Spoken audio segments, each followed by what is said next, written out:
The engine was dead. The storm was alive. And the man standing in the middle of a Wyoming blizzard at 2 in the morning had nothing left. No signal, no help, no plan. Former Marine Captain Nathan Cross had survived Fallujah, Helmand, and 3 combat deployments that should have killed him twice over. But a broken truck on a frozen highway outside Silver Ridge was the thing that stopped him cold. Then an old man walked out of the white nothing, 82 years old, homeless, couldn't remember his own name, and in 40 seconds, he fixed what Nathan couldn't fix in 3 hours. Subscribe now. Drop your city in the comments.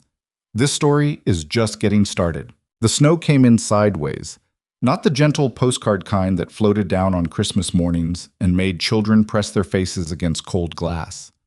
This was the kind of snow that had intent behind it, driven horizontal by 30-mile-an-hour gusts off the Bighorn Mountains, fine as ground glass, cold enough to make exposed skin feel like it was being peeled back in thin strips.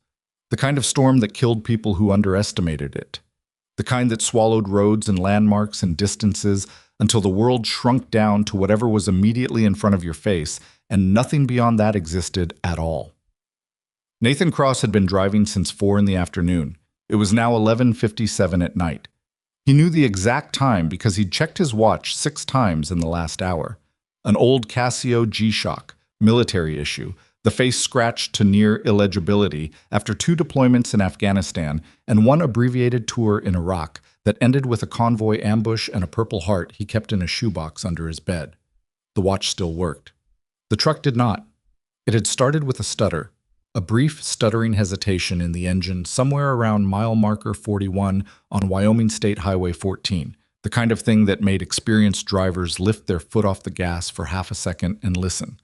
Nathan had listened. The engine smoothed out. He told himself it was nothing, kept driving, and 20 minutes later the dashboard lit up like a Christmas tree, and the truck rolled to a complete stop in the right lane of a 2-lane highway with absolutely 0 shoulder and a drainage ditch 6 inches off his passenger side tires. In the Marines, they called it a snafu. Situation normal, all fouled up. He sat there for a moment with both hands on the wheel, staring at the cluster of warning lights glowing orange and red in the dark cab, and let himself experience exactly 4 seconds of pure, wordless frustration. Then he exhaled through his nose, turned the hazard lights on, and got out of the truck. The cold hit him like a shove. He had gear, a good parka rated to -20, wool base layers, insulated work gloves. He'd been stationed in Kandahar province long enough to respect extreme cold and pack accordingly. But the wind on that highway was something else. It came off the open plains to the north and found every gap in his clothing with what felt like deliberate malice, sliding up under his collar, pressing against the space between his glove and his sleeve, finding the small patch of skin on his left cheek where the parka's hood didn't quite reach. He got the hood of the truck up and stood there with a flashlight while the hazards pulsed orange in the snow. The German shepherd in the back seat pressed his nose against the rear window and fogged the glass. Ranger was 6 years old, a retired military working dog, Belgian Malinois mix with a coat that ran dark brindle to black along his spine and lighter tan at his chest and paws.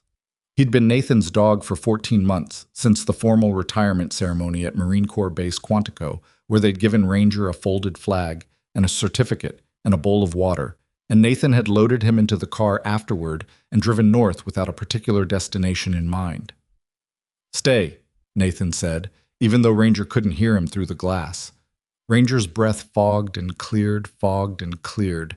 His eyes tracked Nathan's movements with the focused, slightly unsettling attention of an animal that had been trained to assess threats for a living. Nathan went to work. He knew engines the way most Marines knew their rifles, functionally, competently, well enough to diagnose a problem and improvise a fix under pressure. He'd spent enough time in motor pool, enough hours watching mechanics pull apart Humvees in the field, enough late nights in Kandahar keeping vehicles operational with whatever parts were available to be comfortable under a hood. He was no master, but he wasn't helpless. He checked the battery connections first. Both terminals clean, solid, no corrosion. He traced the main fuse block, pulled and reseated every fuse he could find in the dark, while snow piled up on the engine casing and the wind tried to tear the flashlight out of his hand. He checked the alternator belt. Intact. He looked at the ignition coils as best he could with one flashlight and frozen fingers. nothing visibly cracked or burned. He bled the fuel line thinking maybe it was an airlock in the cold, started the truck for 30 seconds. It caught, ran rough, died. He checked the fuel pressure sensor. He reseated the mass airflow sensor connector. He went back through every connection he could reach. An hour passed. Then another. The hazard lights were still blinking. No other vehicles had come from either direction since he'd stopped. The highway was effectively closed by the storm, which meant that anyone with any sense was already sheltered somewhere warm and stationary, and Nathan Cross was alone on a frozen road with a dead truck and a dog and the particular flavor of cold that stops being painful after a while and starts becoming something more serious. He stood up from the engine bay and blew on his hands, looked at the darkness in both directions, calculated. He had enough food and water for a day. He always traveled with emergency rations, old habit. The sleeping bag rated to -15 was in the bed of the truck under a cargo net. He could survive the night.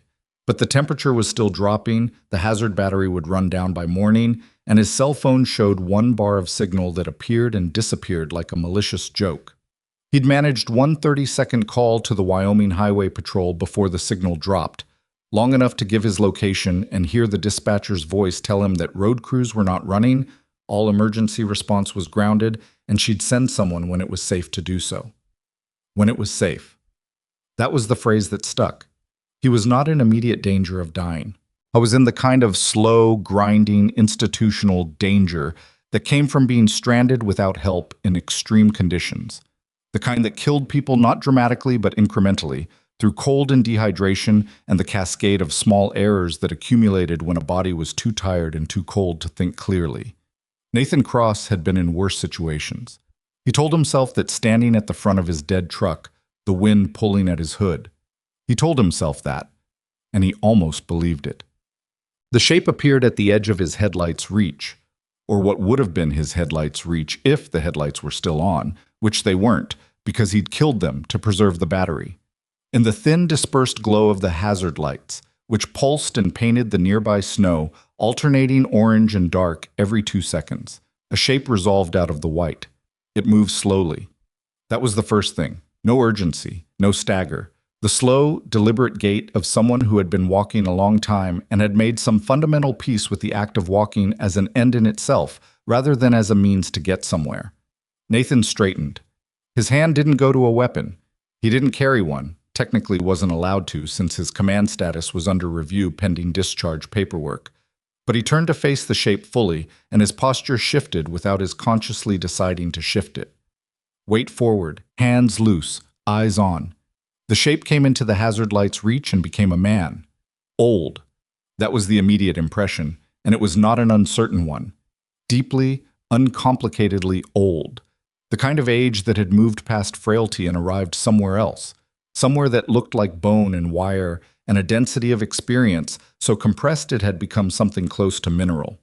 He was perhaps 5'8", lean, wearing a canvas work coat that had once been dark green and was now a color that had no specific name, layered over what appeared to be a wool sweater, and beneath that, other layers whose bulk was visible but not individual. A knit cap, navy blue, pulled low.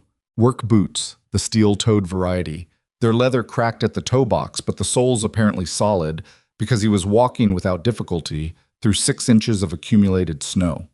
He stopped when he reached the front of the truck, looked at the raised hood, looked at Nathan, looked at the engine.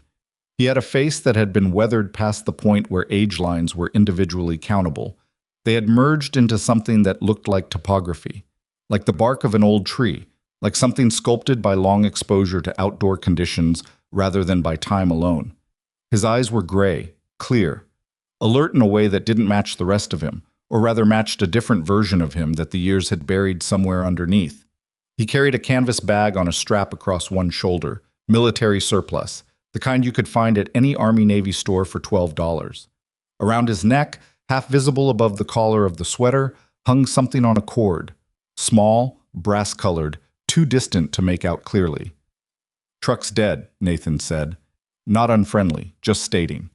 The old man looked at the engine again. He tilted his head perhaps 2 degrees to the left, like a bird listening for movement underground. "Yeah," he said. His voice was low, unhurried, roughened, but not weak. An instrument that had been well used and not well maintained, but that still produced reliable sound. That was all he said. Then he walked to the front of the truck and leaned over the engine bay. Nathan watched him. "You want a flashlight?" The old man held out one hand, not reaching, just presenting the hand, palm up. Nathan put the flashlight in it. The old man moved the beam slowly across the engine, and Nathan watched the beam move, and he watched the old man's face, and he watched the old man's free hand trace through the air above the components without touching anything, not yet, just reading the layout. The way a musician's hand might move above piano keys before sitting down to play. Then the old man stopped the beam, held it fixed on a single point to the left of the battery, in the junction of cables near the firewall. A section Nathan had checked, had confirmed was fine. The old man leaned closer. His free hand reached in, unhurried, found a connector housing, and pressed it. Not hard. A single deliberate press and slight lateral rotation, the kind of adjustment that implied knowing exactly what you were looking at rather than guessing. "Try it," he said. Nathan looked at him. "Try the truck." Nathan got in, turned the key. The engine caught, ran. Steady, smooth. Steadier and smoother than it had run all day, actually, which was disorienting in a way Nathan hadn't expected. He sat there for a second with both hands on the wheel and the engine running and the heat beginning to push through the vents, and he looked at the old man through the windshield, and the old man was already straightening up, already handing the flashlight back, already taking a small step back from the truck as though the matter had been concluded, and he was politely removing himself from the equation. Nathan got out of the truck. "What did you do?" "Connectors loose on the crankshaft position sensor." The old man handed Nathan the flashlight. It was intermittent. Cold makes the housing contract, widen the gap, lose signal. Engine management system cuts power as a failsafe. "I checked that connector." "You checked it for corrosion. Didn't test the retention." A pause. "It happens." Nathan stared at him. "You got a vehicle nearby? You need a ride somewhere?"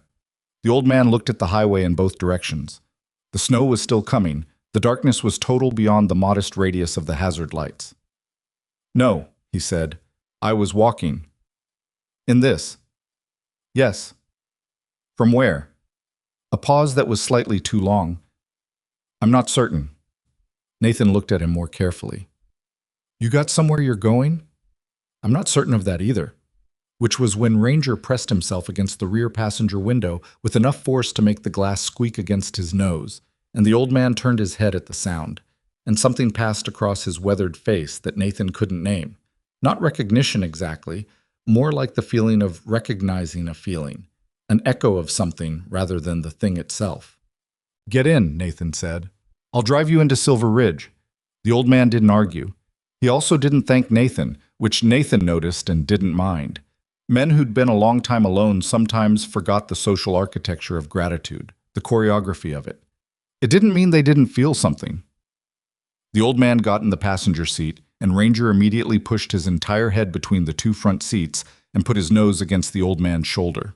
Nathan watched this in the rear-view mirror. Ranger was not an effusive dog. He tolerated affection but rarely initiated it, a product of his working dog training, which had focused his social behaviors toward function rather than warmth.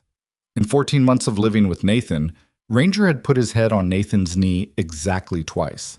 Both times it was when Nathan was having what his therapist at the VA called a dissociative episode, the clinical term for the particular flavor of not quite here that came over him sometimes in the small hours, when the dreams were bad and the apartment was too quiet.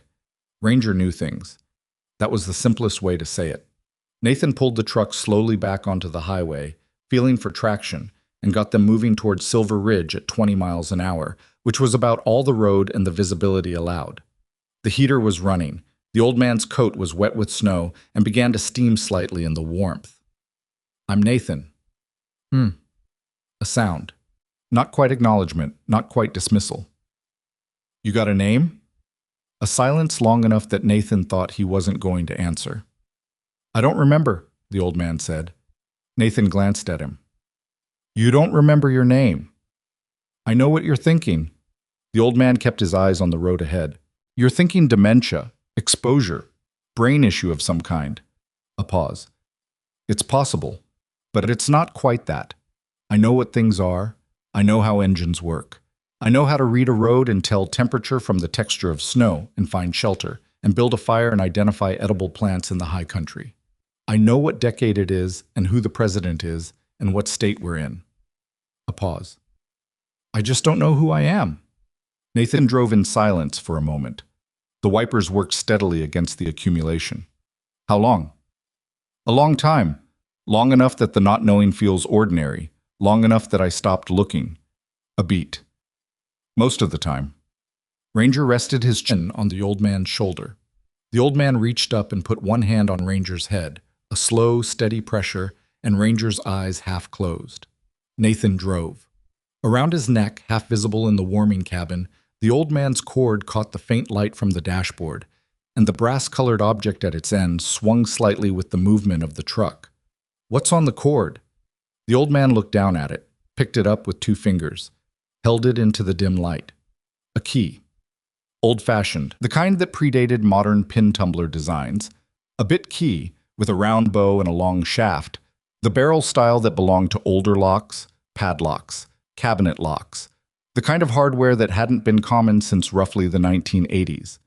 The brass was worn smooth in a perfect oval around the bow where a thumb had held it countless times. Kept, touched, carried. I wake up with it, the old man said. Every time. Wherever I am. It's always there. You know what it opens? He shook his head, a single slow motion. But you keep it. A pause. It knows something I don't. Silver Ridge had a population of 900 on a good summer day. In the first week of December, during a storm that had closed the state highway and cut the town off from the 2 nearest larger communities, its population was effectively wherever it was and staying that way. The emergency shelter was in the basement of the First Methodist Church on Caldwell Street, which the town opened during extreme weather events with enough cots and propane heat and donated canned goods to handle most scenarios. Nathan had been through Silver Ridge twice before, on drives that had no particular destination, just the kind of directionless motion that felt purposeful enough to pass as having a plan, which was what the first year after separation from the military mostly felt like. He knew the shelter existed because he'd read the emergency protocol signs on the highway. He didn't know the woman running it would be the kind of person who looked at an 82-year-old homeless man arriving at midnight in a blizzard and immediately started making decisions rather than asking questions. Her name was Carol Briggs, 63, with gray hair cut efficiently short and reading glasses pushed up on her head, even though it was the middle of the night and she was clearly not reading anything. She had the particular competence of someone who had been managing human emergencies for decades. Calm, not because things weren't serious, but because seriousness was simply the baseline from which she operated.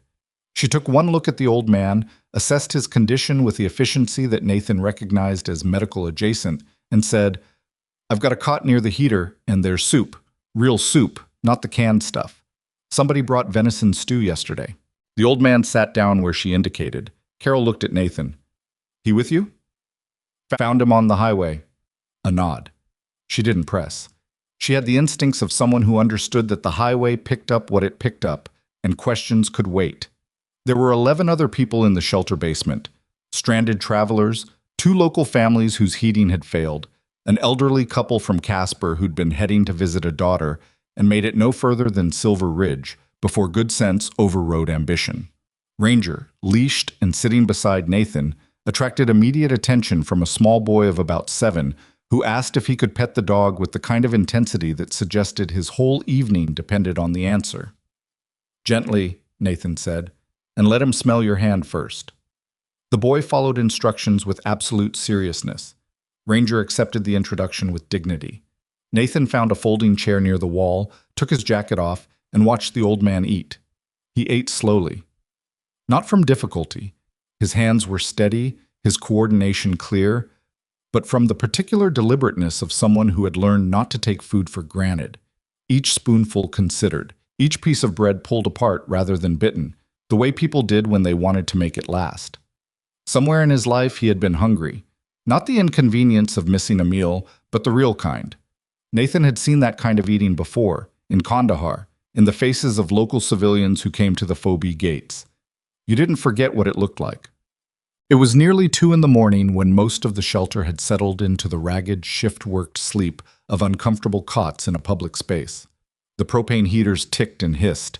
Ranger had curled against the base of the old man's cot and appeared to be asleep, though one ear moved independently every few minutes, tracking ambient sounds.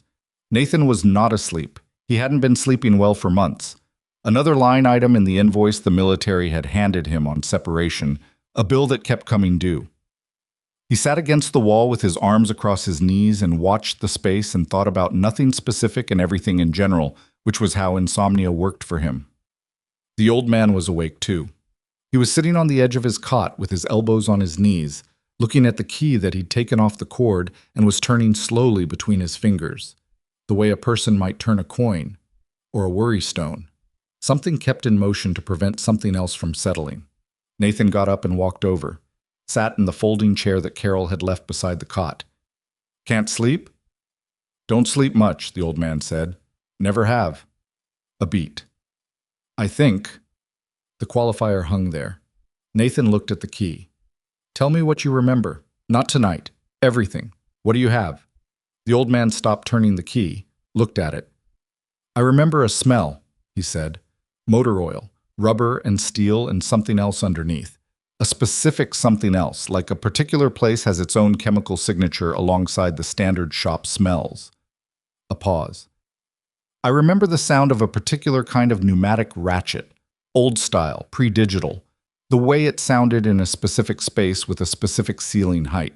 He turned the key once more. "I remember snow on mountains, not these mountains, different shape. And I remember—" He stopped. "What?" A long pause. "A boy. Small. Maybe 6 or 7. He had—" The sentence ended, not trailed off. Ended, like a signal cut. The old man pressed the key against the heel of his palm. Pressed it hard, as though physical sensation could anchor whatever had just surfaced and then submerged. "It goes away," he said. His voice was even, too even. "Every time it starts to form, it goes away." Nathan didn't say anything. He'd learned in a year of VA therapy and 2 years before that of pretending he didn't need it, that sometimes the most useful thing you could do in a moment of someone else's pain was simply not add noise to it. After a while, the old man said, "The key has letters on it, on the bow, worn down, but they're there." He held it up. In the low light of the shelter, squinting, Nathan could see something, faint, pressed into the metal, partially eroded by years of handling. He took his phone out, turned the flashlight on, brought it close. 3 letters, scratched into the brass, not stamped, scratched by hand, with something fine-pointed. PHG. "PHG," Nathan said. "I've looked at those letters for years," the old man said. "They mean something. I know they mean something." He took the key back. "I just can't find the door." The storm lasted 3 more days. Nathan Cross had not planned to stay in Silver Ridge. He'd had no particular plan, which meant that staying was no more or less inconvenient than anything else. He had separation pay, the per diem still processing through the administrative labyrinth of the Marine Corps' discharge bureaucracy, and a storage unit in Billings, Montana, containing everything he owned, which was not much. He had Ranger and a functional truck and no schedule that anyone was expecting him to keep. He stayed. Partly it was Ranger. The dog refused, in the particular stubborn way of working dogs who'd made a decision, to stop attending to the old man. Every time Nathan took Ranger outside for his essential business in the blowing snow, the dog completed the task with maximum efficiency and then pulled toward the shelter door with a focus that bordered on irritation. He was not done inside. He had a thing he was doing. Could they please go back inside? But it was also Nathan. In 12 years of active service, Nathan Cross had been good at many things and exceptional at a specific subset of them. CQB, close quarters battle, was one. Radio protocol and tactical communications was another. And the third, the one his commanding officers had noted in efficiency reports with language that ranged from valuable asset to uncanny, was pattern recognition. Not the algorithmic kind, the human kind. The ability to look at a situation, a room, a personnel file, a debrief transcript, a cluster of seemingly unrelated events, and feel the shape of what wasn't visible yet. To sense the connection before you could name it. He felt that now. Looking at the old man. There was a pattern here. He couldn't name it, But it was there, the way shapes were sometimes there, in low light. Not quite visible, but present enough that if you stopped trying to look directly at them, they resolved. On the second day, a generator in the shelter's electrical closet, the backup that fed the emergency lighting and the heater controls, failed to restart after Carol had shut it down to refuel it. Mechanical failure, she said, looking at it with the resignation of someone accustomed to mechanical failures. The company that serviced it was 3 hours away and not running in the storm. She had battery backup lights, good for perhaps 40 minutes. The main propane heaters had their own pilot systems and would continue running, but the circulation fans and thermostats were on the electrical circuit. The old man walked to the closet. Carol started to explain the situation. He held up one hand, not rudely, just a gesture of, "I understand, give me a moment," and looked at the generator. He didn't ask for tools. He went to Carol's small emergency kit on the shelf, looked through it briefly, selected a flathead screwdriver and a pair of needle-nose pliers, and went to work. Nathan watched from the doorway. The old man worked with an economy of motion that suggested absolute familiarity. No fumbling, no second-guessing, no referencing anything outside his own head. He found the fault, a seized choke valve and a cracked primer line, diagnosed it in perhaps 4 minutes, jury-rigged the primer with a piece of rubber tubing from the kit, manually freed the choke with the pliers, and had the generator running in under 15 minutes total. Carol stared at it, then at him. "What did you do?" Choke was stuck, and it was airlocking on the prime. He handed her the screwdriver. "The rubber line will hold for a few days. You'll need the service company to replace the primer assembly properly." "How did you know where to look?" A pause. The old man considered the question with what appeared to be genuine uncertainty rather than modesty. "I don't know how I know," he said. "I just know." Carol looked at Nathan. Nathan nodded once. That evening, the small boy, his name was Micah, he informed Nathan with the gravity of someone conveying important intelligence, came and sat beside the old man without invitation, and began asking questions about Ranger with the relentless, logical persistence of a 7-year-old who had decided that information would be obtained and the only variable was how long it took. The old man answered, patiently, precisely. He explained how working dogs were trained, how they learned to indicate threats, how their sense of smell operated on a scale so far beyond human capacity that the comparison barely made sense. He spoke about dogs the way he spoke about engines, with the ease of long familiarity, the specific vocabulary of someone who'd been around them rather than read about them. "Did you ever have a dog?" Micah asked. A pause. "I think so," the old man said. Micah considered this. "What kind?" "I don't remember." Micah thought about this for a moment, then, "My grandpa forgot stuff sometimes, toward the end." A pause. "Mom said it was like the filing cabinet and his brain got mixed up and some of the files were in the wrong drawers." The old man looked at him. Something in the old face shifted. Not quite a smile, but the structural precursor to one, the arrangement of muscles that happened before the emotion fully arrived. "That's a very good way to put it," he said. "Maybe yours are just in the wrong drawers," Micah said. "Maybe you need to look in the wrong places." On the third morning, Nathan found Carol in the small kitchen alcove, making coffee with the focused determination of someone who had been awake for most of 3 days. "Tell me about him," Nathan said. Carol looked at him over the rim of a mug. "I was going to ask you the same thing. I picked him up on the highway." "I know, but you've been watching him like he's a problem you're trying to solve." A pause.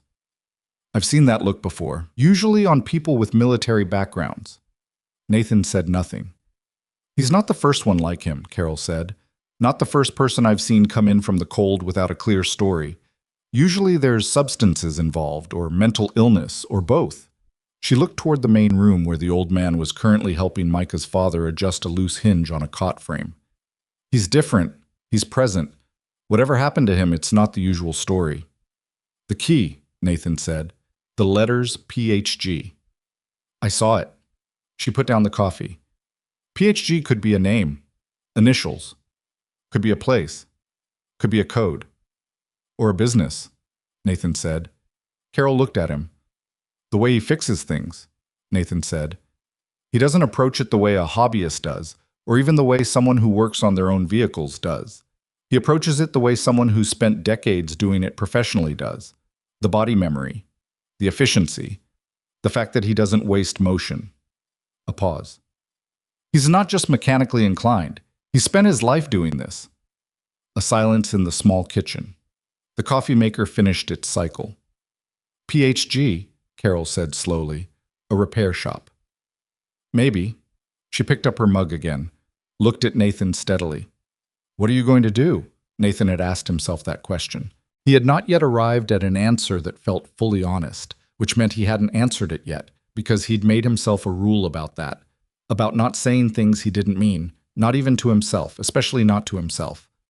What he said was, figure out where the key fits. The breakthrough, if something that small could carry that word, came on the third afternoon, when the storm was finally beginning to exhaust itself, and the wind had dropped from howling to merely insistent. The old man was sitting at one of the folding tables with a cup of coffee and Ranger's head in his lap, and his eyes had gone distant in the way they did sometimes. Not absent, exactly, more like turned inward, focused on something at a remove from the present room. Then he said quietly, to no one in particular, Pine Hollow. Nathan was across the room. He heard it. He crossed the space in 4 strides and sat down across from the old man. And the old man came back from wherever he'd been, and his eyes focused on Nathan's face. Pine Hollow, Nathan said. What is it? The old man's jaw tightened. The effort of trying to hold something that was already dissolving was visible in his face. Mountains, he said. Snow, brick building, the sound of the ratchet. A pause. Pine Hollow. Another pause. I think... He pressed his hand flat against the table. I think that's where... The sentence didn't finish, but it didn't need to. Nathan took his phone out, pulled up a map, typed the words. Pine Hollow, Wyoming. The result loaded slowly on the weak signal. A small community, unincorporated, approximately 40 miles northwest of Silver Ridge in the foothills of the Bighorn Mountains. Population listed as 0. Status? Abandoned. Last active records. Property tax filings through 2003. After that, nothing. He looked up. The old man was looking at him. We'll go when the road's open, Nathan said. The old man looked at the key in his hand. The worn brass. The 3 faded letters. Outside, the wind was still pushing, but it was lighter now, running out of whatever had driven it this far. Ranger lifted his head from the old man's lap and looked at the door, and his ears came forward, and his dark eyes held the particular quality of attention that Nathan had learned over 14 months to read with some precision. Not a threat, not alarm, something else. The focused, forward-leaning attention of an animal that sensed something was about to become known, something that had been hidden a long time, crouching in the dark behind the faded letters on an old brass key, waiting for the right moment to open. The roads opened on the 4th morning. Not cleanly. Nothing in Wyoming opened cleanly after a storm, like that one. The highway crews came through with plows that pushed the accumulated snow into walls along the shoulders, walls taller than the trucks that made them, and what they left behind was a single lane of scraped asphalt that was technically passable if you were careful and didn't push it and understood that black ice was an abstraction until it wasn't. The radio out of Sheridan said chains recommended, reduce speed, travel only if necessary. Nathan decided that necessary was a flexible term and that Pine Hollow qualified. But the old man woke that morning with his hands shaking, not the tremor of cold or age. The temperature in the shelter had held steady through the night, and the old man's hands, Nathan had observed over 4 days, were steady as surveyor's instruments when they were working. This was different. This was the trembling of a body responding to something the conscious mind hadn't fully processed yet. The kind of shaking that happened when the machinery of a person ran ahead of their awareness. He was sitting on the edge of his cot before anyone else was fully awake, the key held flat in both palms, looking at it the way Nathan had seen men look at photographs of people they'd lost. That particular quality of looking that wasn't really seeing the object but using it as a window into something else. You okay? Nathan said. The old man looked up. His eyes were clear, if tired. I dreamed about the building, he said. Brick. Red brick with a white painted sign. I couldn't read the sign, but I knew the building. A pause. I've had that dream before. Many times. He closed his fingers around the key. It never felt like this before. Like what? Close, the old man said. It felt close. Carol caught Nathan by the door while he was loading Ranger's gear into the truck. She'd been awake since before the highway report came in. He suspected she hadn't slept properly in days, running on coffee and the particular stubbornness of people who'd made themselves responsible for other people in a crisis. There were shadows under her eyes and a tension in her jaw that said her body was aware of its debt, even if she wasn't paying it yet. "You're taking him," she said, not a question. "He wants to go." "He's 82. He's also the most functionally competent 82-year-old I've come across." Nathan loaded the last bag. "He fixed your generator in 15 minutes with a screwdriver and a piece of rubber tube." Carol crossed her arms. The morning was cold and clear, the kind of cold that came after storms when the clouds broke and the temperature dropped another 10 degrees to compensate. Her breath came in steady plumes. "What's your plan if you get out there and it's nothing? Another dead end?" "Then we come back." "And if it's something?" Nathan looked at her. "Then we deal with something." A pause. Carol unfolded her arms, reached into her jacket pocket, and took out a folded piece of paper. "I looked it up last night. Pine Hollow. There's not much in the county records anymore. The town was effectively dissolved when the last residents left, around 2002, 2003. But there's a reference in an older Sheridan County business registry." She held out the paper. "One registered business, operational from 1978 to 2001. Nathan took the paper and unfolded it. Pine Hollow Garage. Proprietor, E. Whitmore. Last tax filing, October 2001. PHG. He read it twice. Then he looked at Carol. "Whitmore," he said. "It's a name," she said. "Might be nothing, might be everything." She nodded toward the shelter door. "He's sleeping?" "No. He's been up since before 5. She nodded. Her mouth pressed together in the way of someone who had more to say and was choosing not to say it. Then, "Bring him back in one piece." "That's the plan," Nathan said. The old man got into the truck without being told the name. Nathan had decided, driving the first few miles out of Silver Ridge on the freshly plowed highway, that he would hold it until they were closer. He didn't have a clinical reason for this. It was instinct.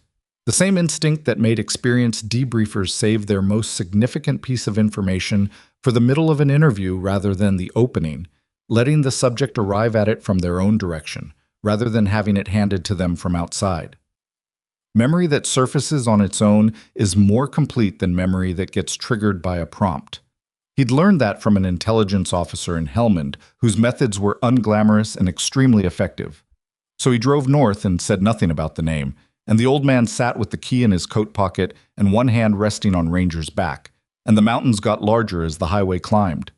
The Bighorn Range in December had a particular quality of beauty that Nathan could appreciate intellectually and feel nothing personal about. Too big, too indifferent, the kind of scale that made individual human concerns feel like static on a frequency nothing was listening to. Slopes of pine and spruce gone dark in the cold, the upper elevations white and absolute, ridge lines cutting against a sky so blue it looked saturated, like someone had turned a color dial past the natural stopping point. Beautiful and completely unhelpful. Nathan kept his eyes on the road. "Tell me about the Marine Corps," the old man said. Nathan glanced at him. "What about it?"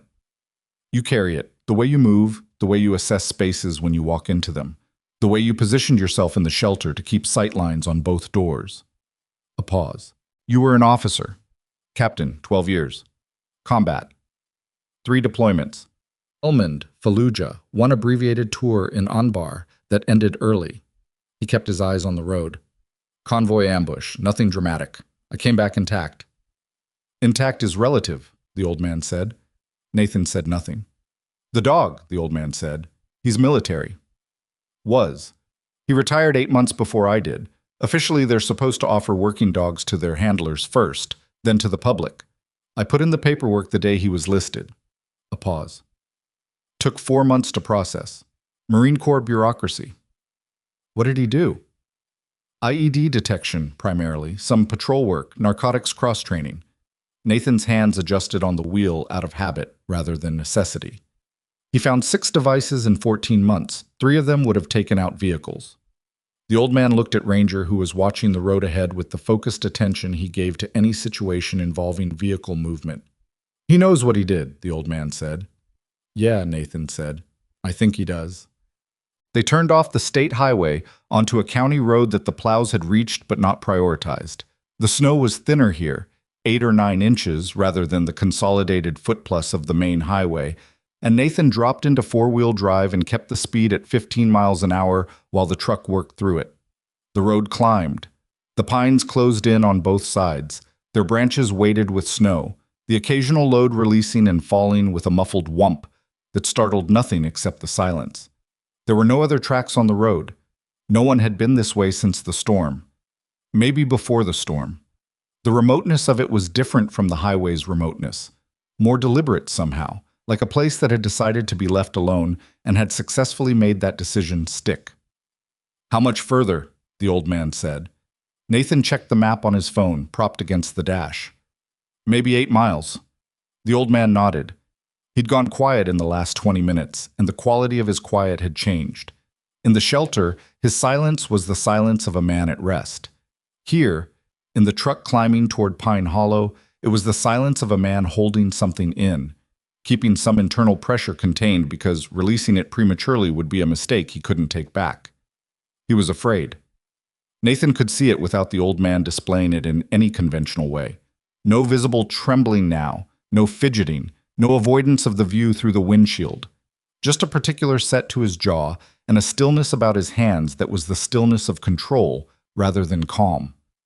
The difference between a fist held open by effort and a hand that was naturally open. The fear made complete sense. After years of not knowing, they were 8 miles from the possibility of knowing.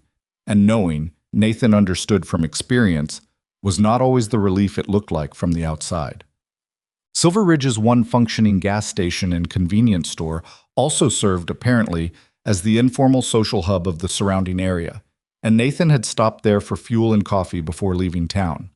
The attendant, a man in his 40s named Dell, who had the look of someone who'd been born in the county and would die in the county and was completely at peace with that, had filled the tank and asked where they were headed. Pine Hollow, Nathan said. Dell looked at him, then at the old man visible through the passenger window. Not much out there, Dell said. We're looking at a property. Nothing's been sold out that way in 20 years. Old garage out there, Whitmore's place. Sat empty since he... Dell stopped. Something moved through his expression, a quick recalibration. Since the family left. Nathan set his coffee on the roof of the truck and turned to face Dell fully. Since the family left? Or since something happened to the family? Dell looked uncomfortable. He had the face of a man who'd said more than he intended and was now assessing the cost. There was an accident, Dell said finally. Long time ago. 2000, maybe 2001. Roads iced up bad that November. Worse than this year. Man went off the county road in his truck. Hit a drainage culvert. A pause. When they found it, there was nobody in the vehicle. Not even... He stopped again. I was a kid. I heard it secondhand from my dad and uncle. The man's wife had passed a few years before. His boy was grown, I think, living somewhere else. After the accident, nobody really knew what happened to the garage man himself. Just gone. Nathan turned and looked at the old man through the passenger window. The old man was looking straight ahead, hands in his lap. Nathan turned back to Dell. The man who owned the garage, his name was Whitmore? Elias Whitmore, Dell said. And the best shop in the county, my dad said. Could fix anything. Anything. He looked at the old man again, looked longer. Something was working its way through his expression, a slow assembly of pieces he wasn't quite ready to put together. You need anything else? We're good, Nathan said. Thanks.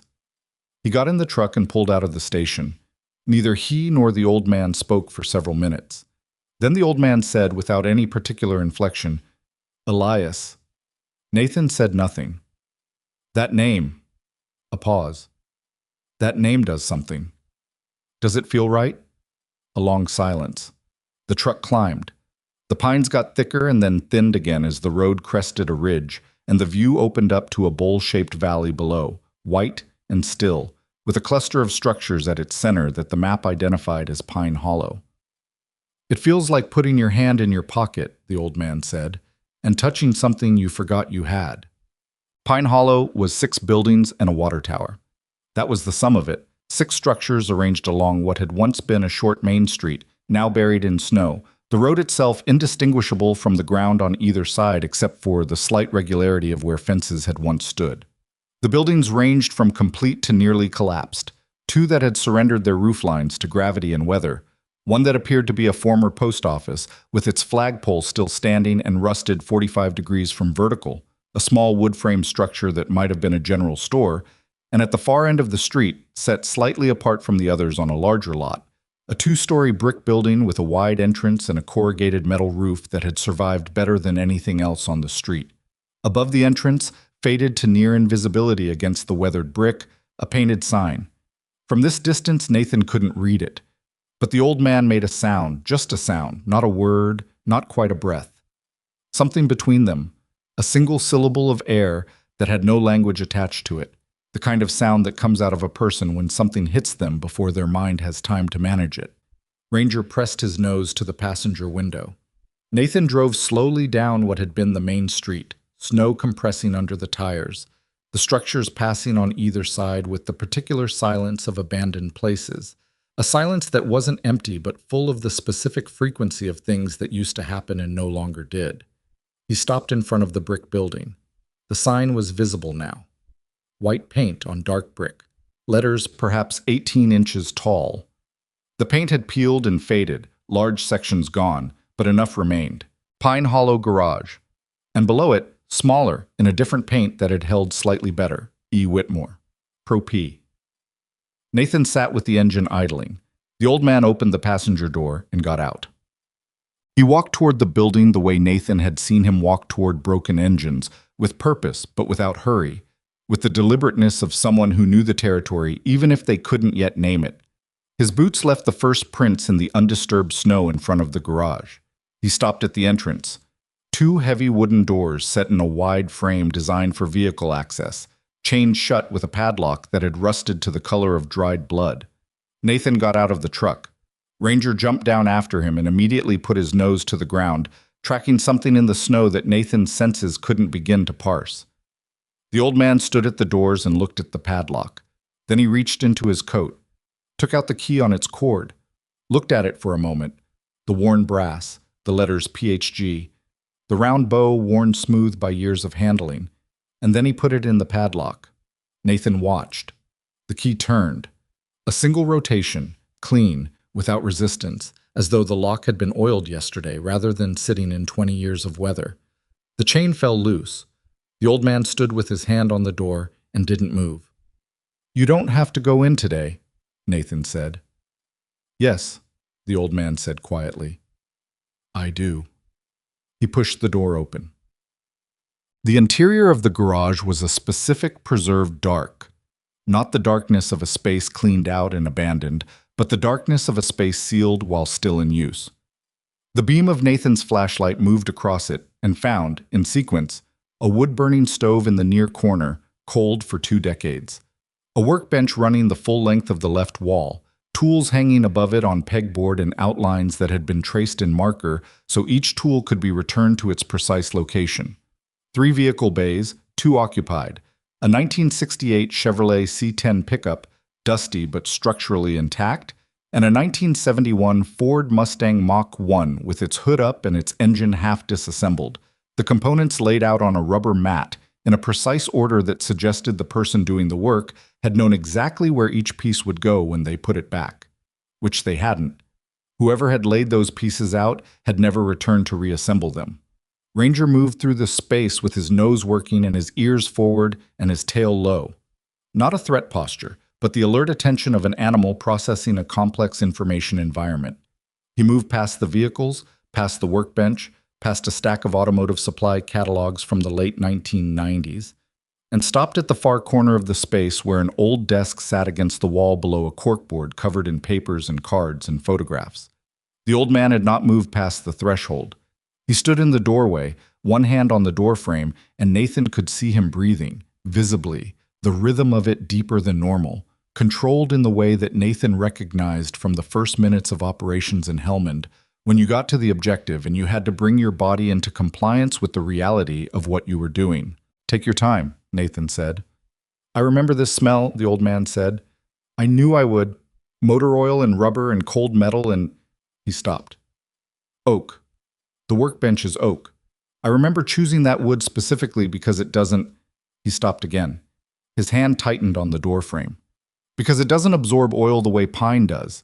It holds up better to years of work. He knew that. His hands knew it. His nose knew it. The knowledge was in his body before his mind could confirm or deny it. He came inside.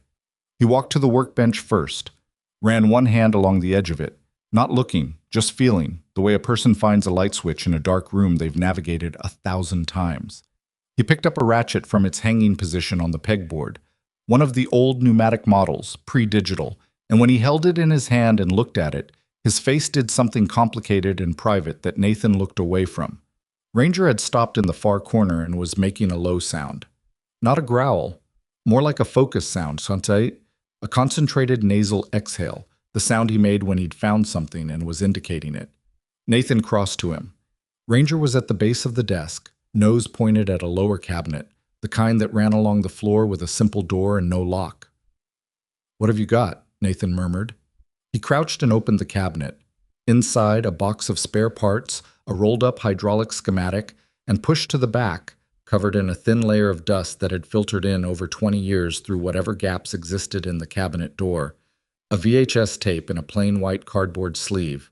No label, no date, nothing written on it. Nathan pulled it out and stood up. The old man was now standing at the Mustang, one hand on the open hood, looking down at the disassembled engine as though he was reading something he'd written himself, and was trying to remember where he'd been in the argument. "There's something here," Nathan said. The old man turned. Nathan held up the tape. There was a television in the office space behind the main garage floor, a small room with a desk and a filing cabinet, and, on a metal stand in the corner, an old combination TV VCR unit, the kind that had been standard office equipment in small businesses throughout the 1990s. It was plugged into the wall. Nathan didn't expect it to work. He pressed the power button as an experiment, fully prepared for nothing. The screen came on. Not clearly. The image had the rainbow static interference of old electronics that had sat unused for 20 years, and the sound was a wash of white noise that made Ranger's ears flatten. But it came on, and the VCR had power, and when Nathan pushed the tape into the slot and pressed play, the mechanism accepted it with a grinding complaint that resolved into function. The static cleared. A room appeared. This room, the office, recognizable by the filing cabinet visible in the background, though the desk had different things on it: papers, coffee mugs, a child's drawing pinned above the filing cabinet in the slightly elevated, proud way adults pin children's drawings. The light was natural, afternoon light through a window, summer or early fall, the quality of it warm and long. A man came into frame. He was moving the camera, adjusting it on what appeared to be a stack of books acting as an improvised tripod. And he was talking while he did it, talking to someone off screen, and he was laughing. The laugh was short and unself-conscious, the laugh of a person completely at ease. He was perhaps 55, 60, lean, with the hands of someone who worked with them, knuckles prominent, permanently oil-stained at the creases, competent in the way they moved, dark hair going silver at the temples, gray eyes. He got the camera positioned and stepped back into the frame and looked into the lens with the slightly awkward expression of someone who has pointed a camera at themselves and doesn't entirely know what to do with the moment. "Okay," he said, "I think it's running." A child's voice from off-screen. "Is it red? The red light?" The man leaned forward to check. Yeah, red light's on." He stood back up, cleared his throat, looked into the lens with an expression that was attempting dignity and achieving something more real, something that landed between proud and tender and slightly embarrassed by being either. "This is..." He paused. "This is a record.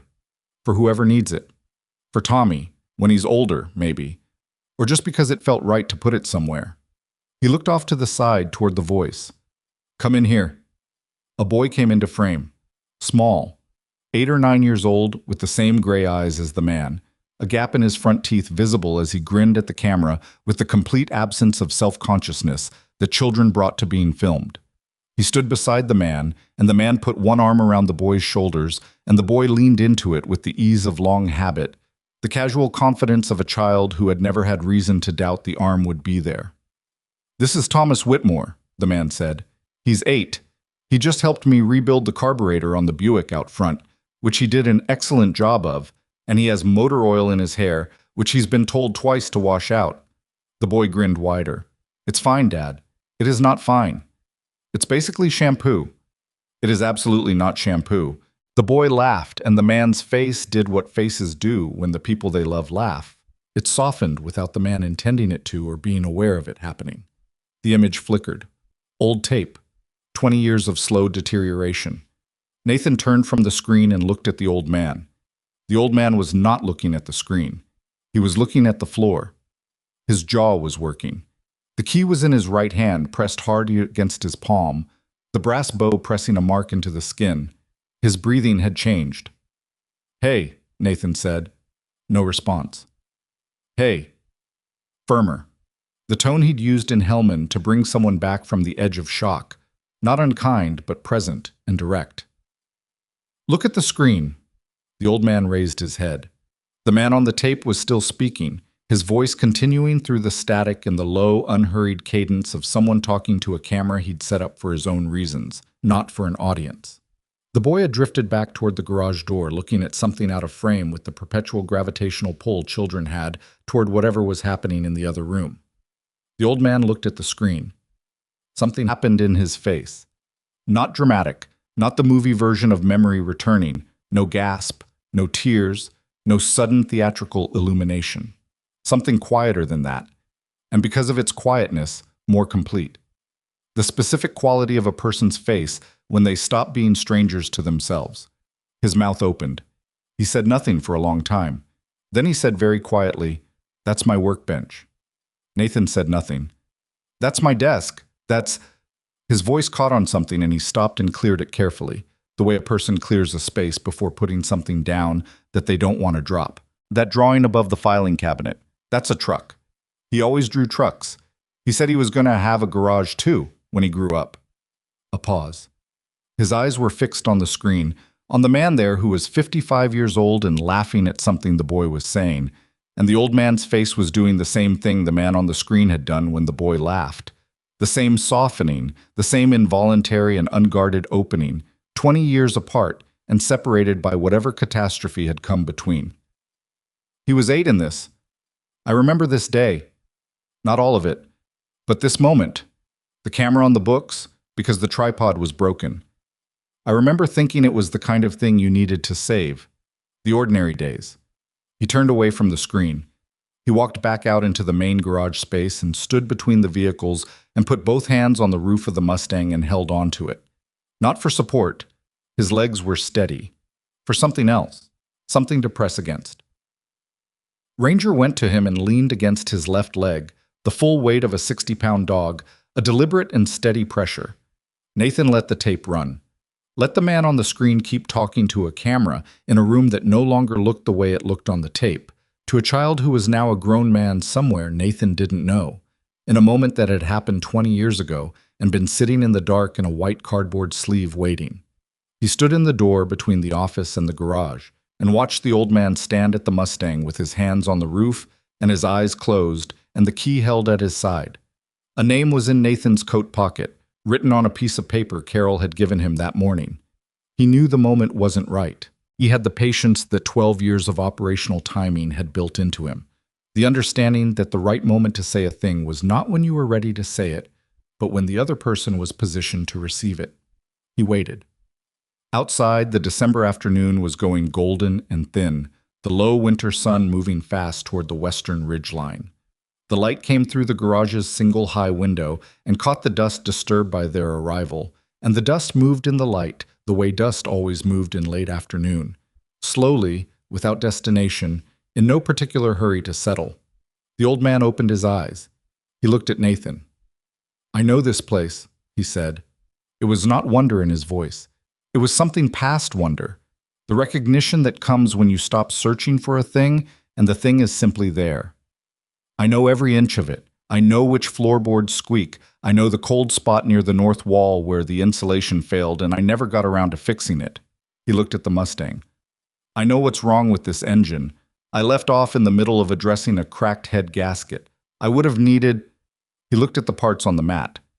I would have needed to order a new gasket from a supplier in Sheridan. I remember calling them. A pause. I never picked it up. Nathan crossed the garage floor, stopped in front of the old man, reached into his coat pocket, took out Carol's paper, held it out.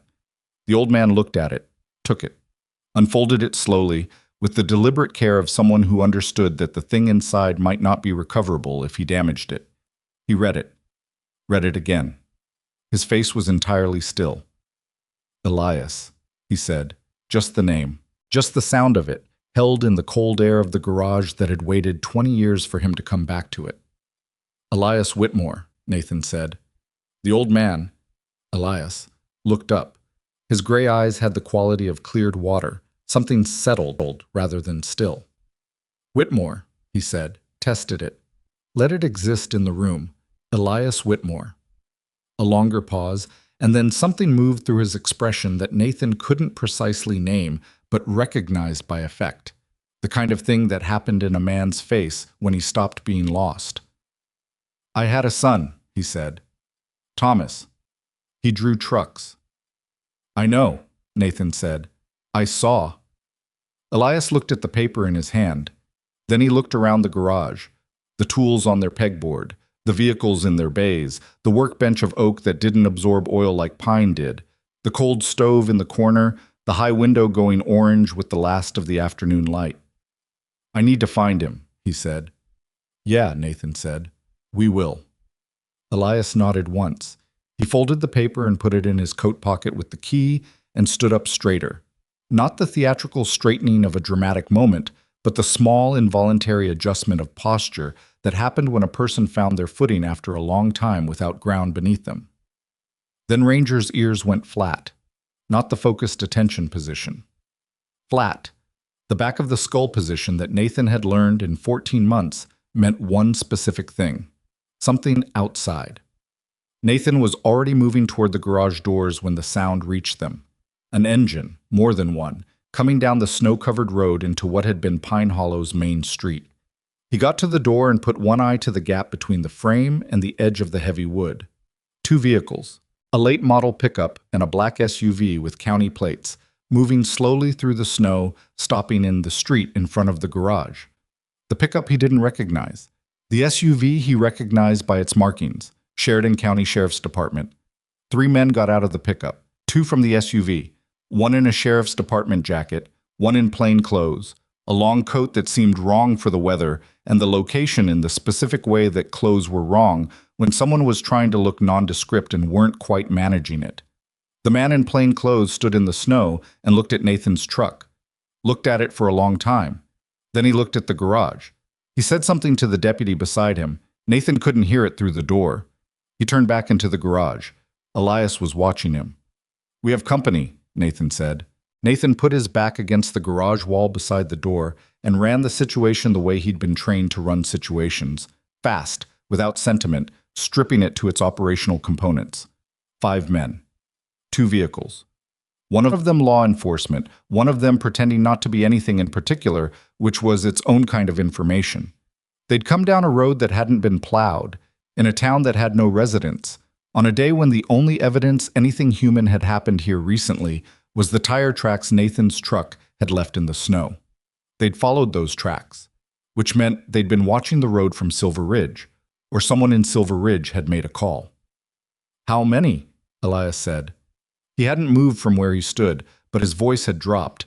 Not out of fear, Nathan noticed, but out of the same instinct Nathan was operating on. Keep sound contained. Know your space. 5. County Sheriff's got 2 deputies in the SUV, 3 more in a civilian truck. No markings, private plates. Nathan moved to the side window, a small dirty pane at shoulder height that gave a partial view of the street. The man running it is in a long coat, standing in the middle of the street looking at this building like he owns it. Elias came to stand beside Nathan and looked through the glass. His face changed. Not dramatically. A compression around the eyes, a settling of the jaw, the way a person's face changed when something they'd been dreading became concrete. You recognize him? Nathan said. A long pause. No. Another beat. But I recognize the way he's standing. Nathan looked at him. Like whatever's in this building is already his, Elias said. Out. The knock on the garage door was authoritative. 4 hard raps, the kind designed to communicate that the person on the other side had not come to ask. Nathan crossed to the door, put his hand on the latch. Stay back, he said to Elias. Not an insult. Tactical geometry. Keep the principle behind the person between him and the unknown contact. He opened the door. The deputy was mid-30s, broad through the shoulders, with the flat expression of someone executing instructions they hadn't written. His jacket read Sheridan County Sheriff in reflective yellow. His hand was not on his weapon, but his arm was positioned in a way that left that option a short distance away. Behind him, the man in the long coat was walking through the snow toward them. Unhurried. The 3 men from the pickup had fanned out slightly. Not dramatically, no hands visible near waistbands, but they'd moved in a way that covered the angles without looking like they were covering the angles. Nathan had seen that choreography before, not from law enforcement, from contractors. Afternoon, the deputy said. This your truck? It is, Nathan said. You're aware this is private property? I'm aware it's abandoned property. Nathan kept his voice level, his posture neutral, hands visible, no aggression offered, none invited. We had reason to believe the owner might have a claim to it. The owner, the deputy said, passed away. Is that documented? A pause. The deputy glanced back at the man in the long coat who had stopped a few feet behind him and was now looking past Nathan into the interior of the garage with the focused interest of a man doing an inventory. The long coat man was perhaps 50, heavy through the middle, not from laziness, but from the kind of dense physical mass that accumulated over decades of outdoor work. His face was blunt, not unintelligent, but structured for function rather than expression.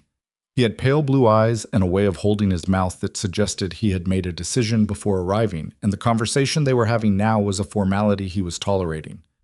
My name is Warren Cull, he said. He didn't extend a hand. I represent Cull Properties, LLC. We've been in acquisition proceedings on these lots for the last 3 years. Sheridan County can confirm. He looked at the deputy. The deputy nodded. You're trespassing. I haven't been served notice of any acquisition, Elias said. He'd moved up beside Nathan without Nathan hearing him cross the floor. He was standing in the doorframe with his hands in his coat pockets and looking at Cole with an expression that was difficult to read. Not hostile, not afraid. Something that had more weight than either. Cole looked at him.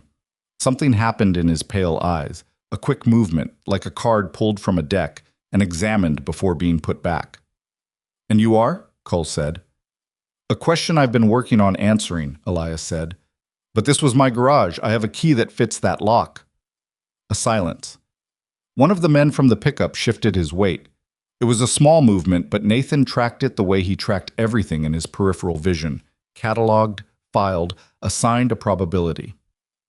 Mr. Whitmore, Cole said, and the name landed in the cold air with a flatness that was almost gentle, has been declared legally deceased.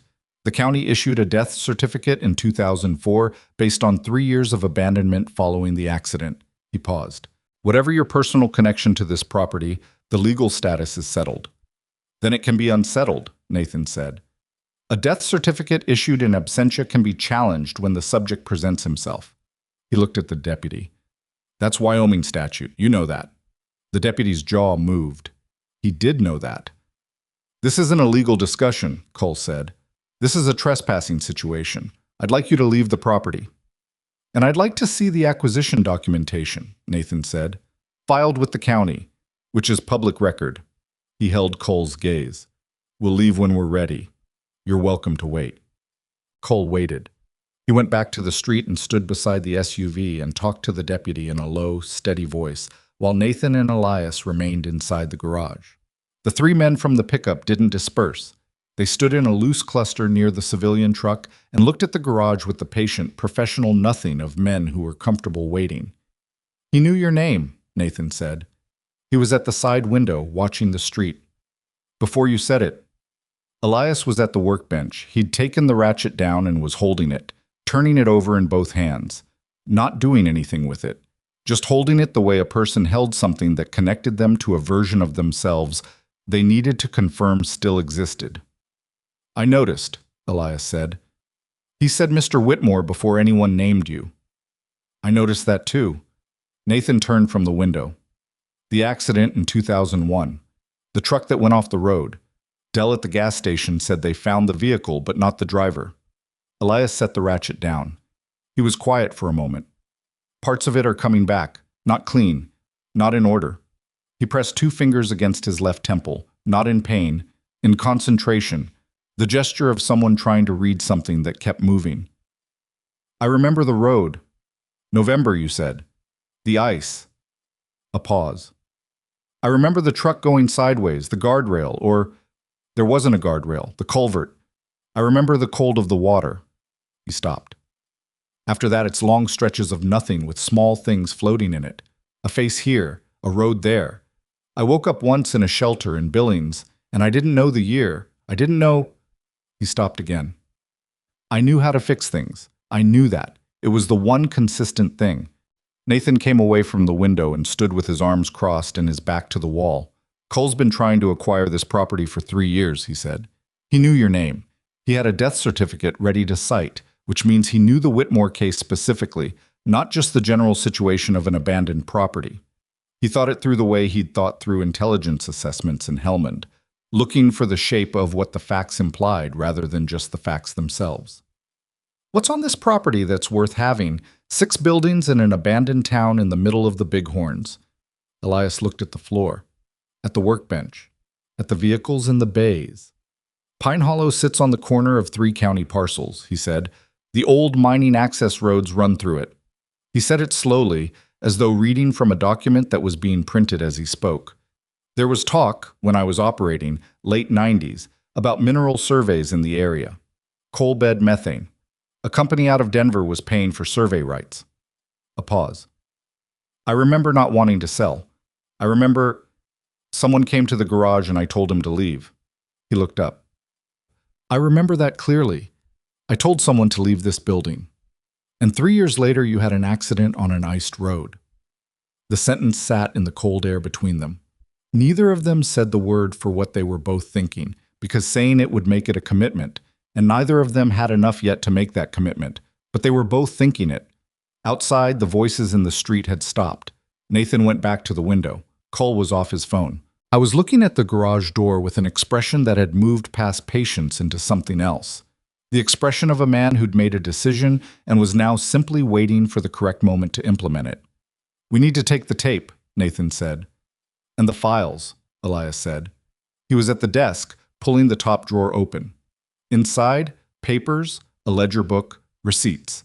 A life in paper, 20 years preserved in the sealed dark of an abandoned office.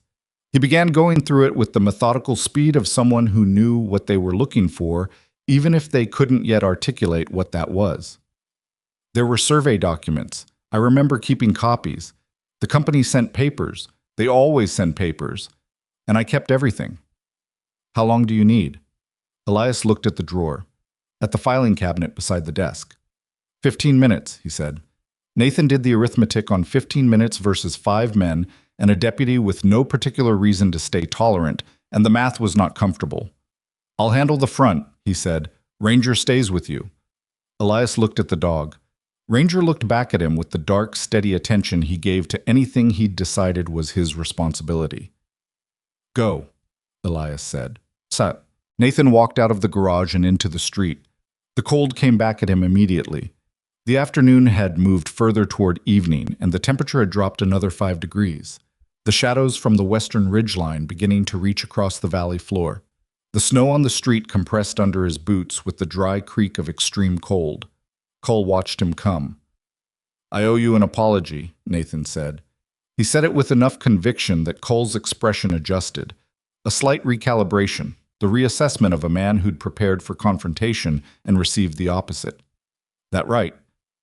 I should have done more research before coming out here. I didn't know the acquisition was this far along. Nathan put his hands in his jacket pockets. The wind was light but direct. Can I ask, what's the intended use? Development?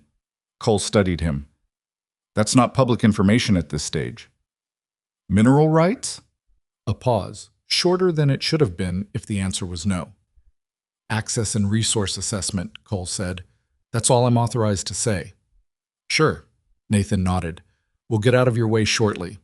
The old man wanted to collect a few personal items, things that belonged to his family. I don't imagine you'd object to that. The property's contents transfer with the acquisition. He's got photographs, Nathan said, of his son, kid stuff. Nothing of commercial value. He kept his voice reasonable, his face neutral. Man to man, practical adult, no drama. Give him 20 minutes with his family photos and we're gone. You never have to deal with us again. Cole looked at him with the pale blue eyes, calculating. The kind of man who measured everything in terms of cost-benefit, and the cost of 20 minutes was low enough, apparently, that the benefit of avoiding whatever prolonged engagement Nathan's tone implied was worth it. 20 minutes, Cole said. Then I'm calling this in as a trespassing hold. Nathan nodded, turned back toward the garage. He'd bought 14 minutes because Cole would start the clock from when Nathan walked away, and Nathan needed to subtract the time it took him to cross the street. He kept his pace measured. Nothing urgent. Nothing that invited acceleration of the timeline. Inside, he crossed to the office in 6 steps. Elias had the filing cabinet open. I was moving through it with efficient speed, pulling folders, scanning them, putting several in a pile and the rest back. His hands were steady. Completely steady. The trembling of the early morning was gone, replaced by the focus of a man operating inside a task he understood, where the rules were clear and the objective was defined. Survey documents? Nathan said. Got them. Elias held up a folder. 3 copies. The company letterhead is Denver Energy Consulting. I remember now. That was the front name. The parent company was registered in Nevada. He handed the folder to Nathan. There's a letter in there. From November 2001. I refused to sell the access rights, and they told me...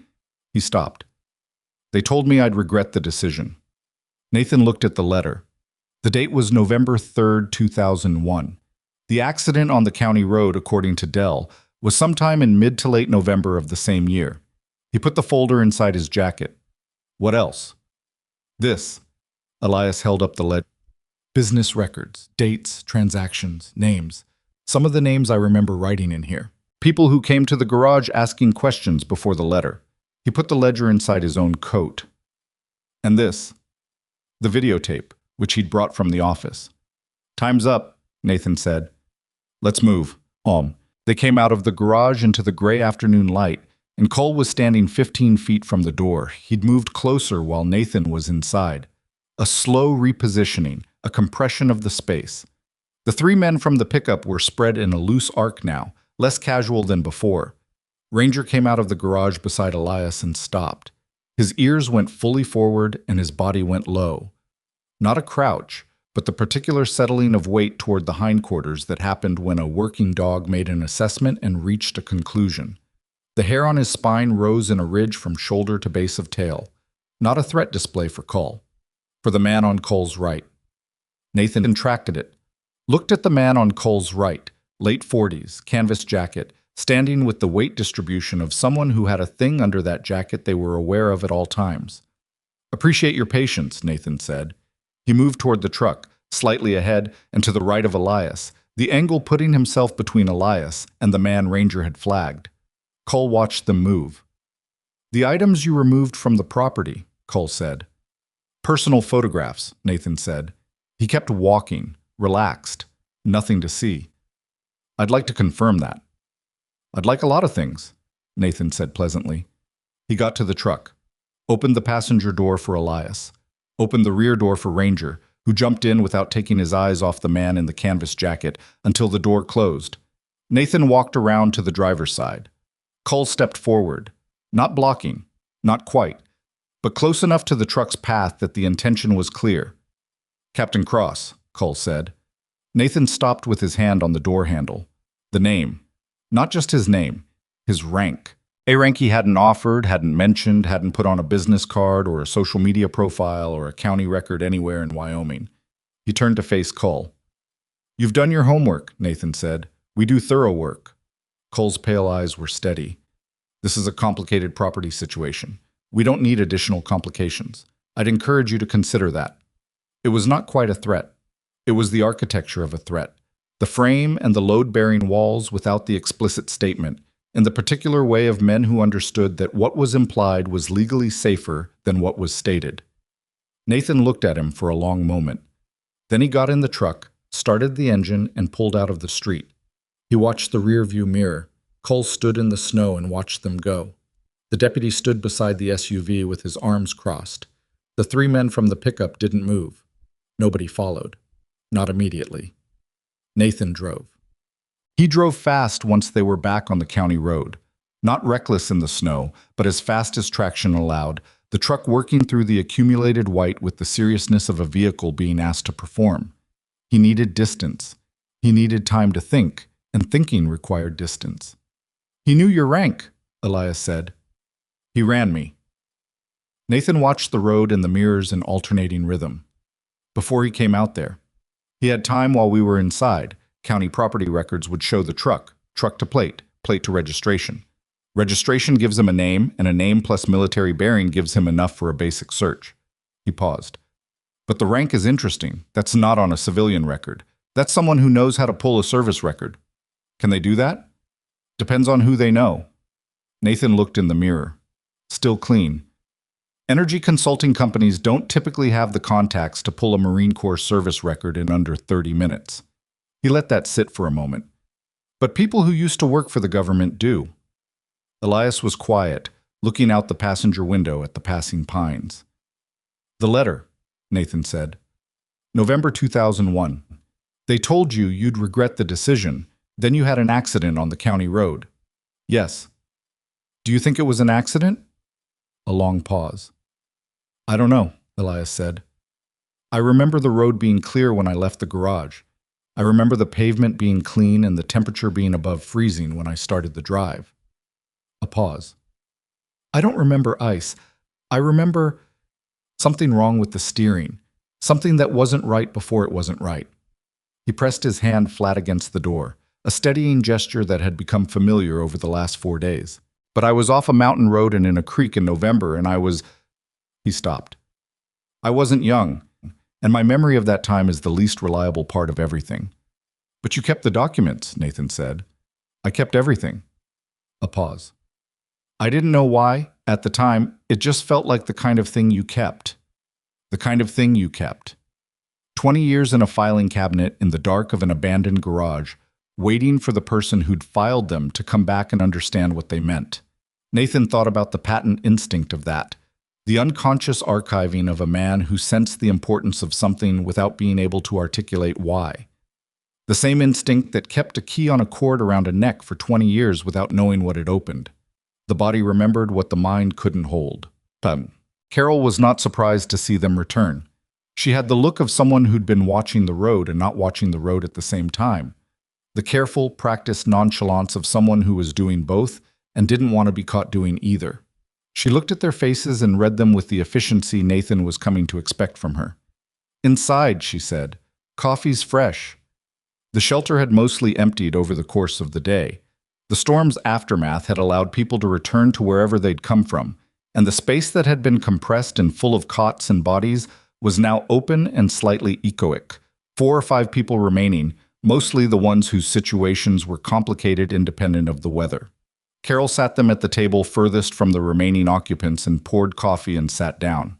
Nathan put the folder on the table. She looked at it but didn't touch it.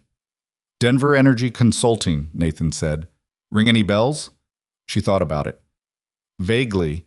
There was talk 10, 15 years ago about energy development in the Bighorns. A few townships pushed back. Nothing came of it that I know of. She looked at the folder. "May I?" He pushed it toward her. She opened it, read the top document. Her face did not move dramatically, but her eyes slowed. The reading pace of someone who'd found something they were examining more carefully than the previous paragraph. "They offered a lease for mineral access rights," she said, which Elias refused. She read further. Reached the letter at the back. Read it. "Decisions of this nature tend to have consequences that extend beyond the individual decision-maker," she read aloud. She set the document down. "That's a very careful sentence." "Yes," Nathan said. She looked at Elias. "And 3 weeks after this letter, you had the accident." Elias held his coffee in both hands. He hadn't drunk any of it. "I don't know what happened on that road," he said. "I want to be honest about that. I have fragments. I have the letter. I have 20 years of not knowing who I was, which might have natural explanations." He looked at the table. "I'm not making accusations I can't support." Carol looked at Nathan. "Cole Properties is the current entity," Nathan said. "It's the mechanism trying to complete a land acquisition that stalled in 2001 when the previous owner refused to cooperate and then disappeared." He folded his hands on the table. "The mineral survey documents in that folder constitute a legal record of Elias's ownership and his explicit refusal of the lease, which means the acquisition Cole's been pursuing isn't just complicated by Elias showing up alive. It's potentially invalid from the beginning." Carol sat back. She was quiet for a moment, running it. "You need a lawyer," she said. "We need a lawyer," Nathan agreed. "And we need to find Thomas Whitmore." The name moved across Elias's face. His son. 8 years old in the video, drawing trucks, leaning into his father's arm with the ease of absolute trust. Grown now. In his late 20s, early 30s, living somewhere Nathan didn't know. "I'll make some calls," Carol said. She reached across the table and put her hand briefly on Elias's. Not a gesture of comfort exactly, more of acknowledgement. "You are here. This is real. We see it. There are county records that might help locate him. Birth records, school records. I know someone at the Sheridan County Clerk's office who owes me a favor from the 2019 flood relief." She pulled her hand back. "Give me tonight." "What?" Nathan stepped outside while Elias slept. The first genuine sleep Nathan had seen from him, aided by the warmth of the shelter and the exhaustion of a day that had required more from the old man's reserves than anyone would acknowledge out loud. Ranger was beside him on the steps, the dog's thick coat managing the cold with the practical equanimity of an animal that didn't have opinions about weather, only responses to it. Nathan stood in the dark and looked at the cleared street and the snow walls on either side, and thought about Warren Cole standing in the street in Pine Hollow, saying his rank back at him. He thought about the 3 men from the pickup, and the way the one in the canvas jacket had stood with his weight offset, and the way Ranger had read that and gone low. He thought about a truck going off a county road in November 2001 in conditions that a man who'd lived in these mountains for decades described as clear. He pulled out his phone. 1 bar of signal, which was 1 more than he'd had on the highway 4 days ago. He found the number he wanted, a number he hadn't used in 14 months, a number that lived in his phone under a single initial because the man it belonged to didn't appreciate his name being in other people's devices. He pressed call. 3 rings. "Huh," said the voice on the other end. "Didn't think I'd hear from you again." "I need a favor," Nathan said. "I assumed. You don't call to chat." A pause, and the sound of a chair moving, someone settling in. "What kind of favor?" "A name. Warren Cole. Cole Properties LLC, registered in Wyoming, possibly with Nevada and Colorado subsidiaries." A pause. "I need to know who he worked for before he was in property acquisition." A silence on the other end that had a quality to it. The specific silence of a person whose interest has been engaged. "That's a particular kind of question," the voice said. "Yeah," Nathan said. "You in trouble?" Nathan looked at the street, at the snow, at the dark mountains beyond the town's lights, the ridgelines he couldn't see but knew were there. "Not yet," he said. Another pause. "I'll see what I'm able to find. Might take a day." "I appreciate it." Cross. The voice stopped him before he could end the call. "If this is what it sounds like, be careful who you're visible to. These kinds of property plays in rural counties sometimes have more architecture than they look like from the front." "Understood," Nathan said. He ended the call. Stood another moment in the cold. Ranger pressed against his left leg. The full weight of the dog, steady and warm. Inside the shelter, through the lit window, Nathan could see the silhouette of an old man asleep on a cot. A man who had spent 20 years walking roads he didn't know under a name he couldn't remember, carrying a key to a lock he couldn't find, fixed to a life he'd lost in an act of violence someone had dressed in the costume of an accident. Elias Whitmore was not dead. His garage still stood. His documents still existed. His son was somewhere in the world drawing trucks, probably, or doing something else entirely. having built a life around an absence he'd learned to treat as permanent. Nothing about this was fixed, but they had names now. They had paper. They had the videotape sitting in the truck's glove box, with a man's face on it and a child's laugh, and a particular afternoon's light through a garage window, preserved by technology that had been obsolete for 15 years and somehow still functioned. Nathan went back inside. He sat in the chair beside Elias's cot and leaned his back against the wall and set his Casio to alarm at 4:30, because he wanted to be awake and functioning before Cole had time to make morning calls to county offices. And he closed his eyes. Sleep came faster than he expected. It was not good sleep. It was the light, surface-level monitoring sleep of someone whose body was resting while something in them kept watch. But it was sleep. Ranger lay across the floor between Nathan's chair and the cot, covering both of them.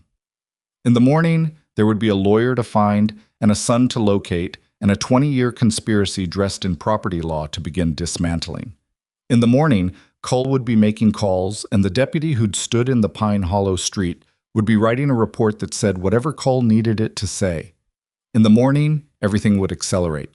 But for a few hours, in the cold shelter on Caldwell Street in Silver Ridge, Wyoming, an old mechanic who had finally remembered his name slept without trembling, and a retired Marine sat beside him in a folding chair with his arms across his knees, and the key on its cord lay on the empty cot cushion between them, the worn brass catching the low light, the letters PHG facing upward. Pine Hollow Garage. Still standing, still locked, and the man who built it, against everything that had been done to erase him, still breathing. The alarm went off at 4:30 and Nathan was already awake. He'd been awake for 20 minutes, sitting in the dark with his back against the wall and his eyes on the shelter's low ceiling, running the same calculation he'd been running in his sleep. The kind of thinking that happened below the surface during bad nights, assembling itself without permission, presenting its conclusions at 4 in the morning, whether you wanted them or not. What he had: survey documents, a refusal letter with a threat embedded in careful language, a death certificate issued 3 years after a one-car accident that left no body, and a man sitting across from him who remembered the road being clear. What he didn't have: proof. The specific, documented, legally actionable kind that moved in courtrooms rather than just in the logic of people who were already convinced. He stood up quietly. Elias was still asleep, genuinely asleep, the slow, deep breathing of someone whose body had finally cashed a long overdue debt. Ranger lifted his head, confirmed it was Nathan, put his head back down. Nathan went to the small kitchen and stood there in the dark with his phone. The message from the contact, the single initial, the number he'd used sparingly over 14 months, had come in at 2:47 in the morning. Cull, Warren D. Former contracting work, DOI, and BLM adjacent, 2003 to 2009. Nothing official. Went private after that. The LLC is clean on paper, but the parent company has a Nevada holding structure that connects to a Denver energy firm that was dissolved in 2011. You want the dissolved firm's principals, you're going to have to look at public SEC filings. I'm not going further on this without knowing what you're actually in. Nathan stared at the message for a long moment.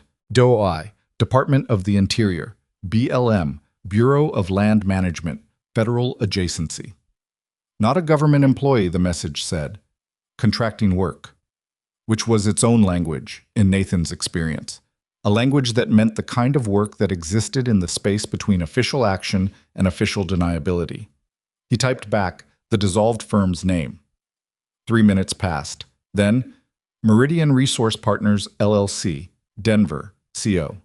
Dissolved March 2011. He searched it. The SEC filing database was public and slow and not designed for mobile, but it loaded eventually, and he found Meridian Resource Partners in the archived records, and he found the principals listed at time of dissolution, and one of the names on the list was not Warren Cull. It was a name he recognized, not personally, professionally, from a briefing document he'd read in 2009 in a prefab building at FOB Sharana in Paktika Province, a document that had circulated through intelligence channels regarding civilian contracting operations in Central Asia and the extraction of rare earth minerals from territories with disputed ownership and compliant local administrators. The name was Gerald Price. Nathan put his phone down on the counter and stood in the dark kitchen and let that information settle into the structure of everything else he knew. finding its place the way a piece found its place in a complex mechanism, the small, definitive click of a thing that fit. Carol arrived at 6:15 with the particular energy of someone who had not slept but had been productive in the hours other people slept. She came in from the cold with snow on her jacket and a folder under her arm and the expression of a woman who had found something and was deciding how to present it. She sat down across from Nathan at the kitchen table. "Thomas Whitmore," she said. 31 years old. He's in Billings. He runs an auto shop." She opened the folder. "He's been in Billings for 8 years. Before that, Casper. Before that, he bounced around. Colorado, Idaho, briefly Oregon. The county birth record was easy. Tracking him after that took some doing." She pushed the paper toward Nathan. "My contact at the clerk's office went deeper than I asked her to. She found a notation in the 2004 probate file, the one that processed Elias's estate after the death certificate was issued. Thomas Whitmore contested the death certificate." Nathan looked up from the paper. "He contested it," Carol said. "In 2004, he filed an objection claiming insufficient evidence of death. The county overruled it. He was 20 years old and didn't have a lawyer." She sat back. "The objection was dismissed in 30 days. Nathan thought about that.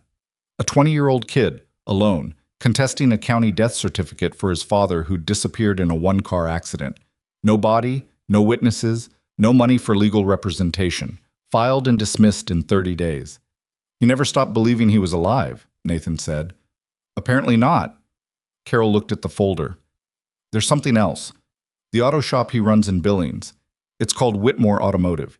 He named it after his father." Nathan sat with that for a moment. "He's going to need some time," Carol said quietly. "When you call him." "Yeah," Nathan said. There's no good way to make that call." "No," Nathan agreed. "There isn't." Elias was awake when Nathan came back into the main room. He was sitting on the edge of his cot with his hands between his knees and his eyes on the middle distance.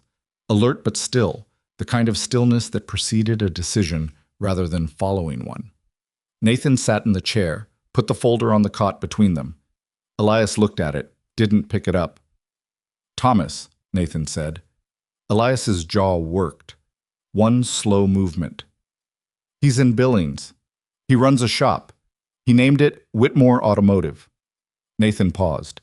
"He contested your death certificate in 2004. He was 20. He lost." The old man closed his eyes, his hands pressed together between his knees, a tight, contained pressure. He held it for several seconds. When he opened his eyes, they were clear, if red at the corners. "He's a mechanic," Elias said. "Apparently." A silence. "He always wanted to be," Elias said, "even when he was small. I used to bring him into the garage on Saturdays. He couldn't reach the workbench." A pause. "I bought him a step stool when he was 6. He kept it in the shop until—" He stopped, looked at the folder. "He named it after me." "Yes." Elias picked up the folder, opened it, looked at the paper with Thomas's address on it, the address of the shop, the address of the apartment above it, that Carol's contact had found in the city directory. His hand was shaking, not the early morning trembling of overwhelm this time.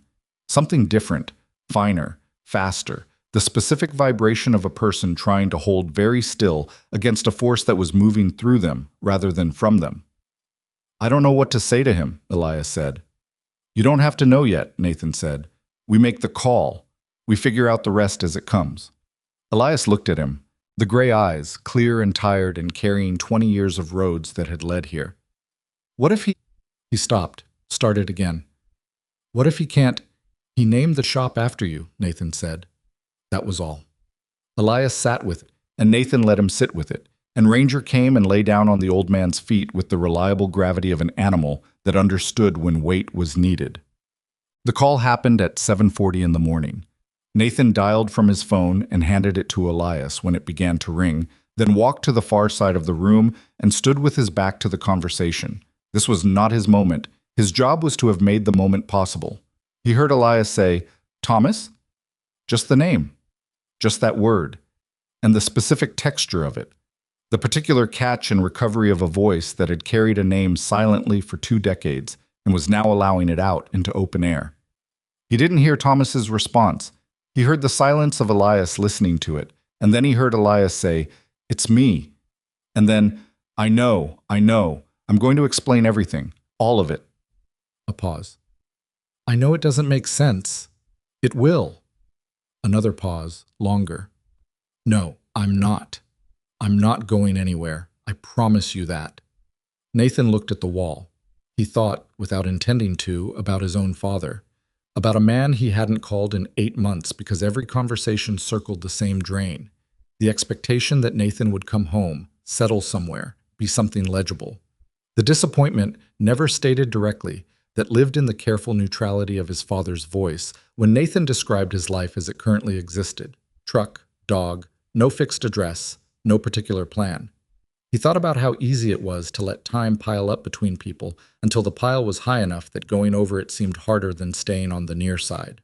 He thought about Thomas Whitmore, 31 years old, in a shop in Billings that he'd named for a man everyone told him was dead, filing a legal objection at 20 years old with no lawyer and no money and losing.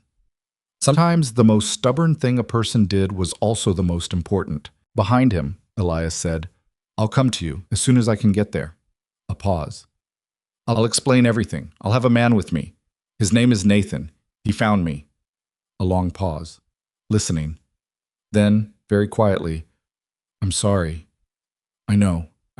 I'm sorry." A pause. "I love you too." Nathan heard the call end. He turned around. Elias was sitting on the cot with the phone in both hands, looking at it. His face was not composed. He wasn't trying to make it composed. He sat in the evidence of 20 years of loss, finding its counterweight in 60 seconds of his son's voice, and he let it be what it was. Ranger put his head in the old man's lap. Nathan sat down. After a while, Elias said, "He cried." Said it simply, without editorializing, a fact he was noting. "Yeah," Nathan said, "he wasn't supposed to be the one who cried." A pause. "I'm the father. I was supposed to be—" He stopped. "I had 20 years to prepare something to say, and I said almost nothing." "You said what mattered," Nathan said. Elias looked at him. "How would you know?"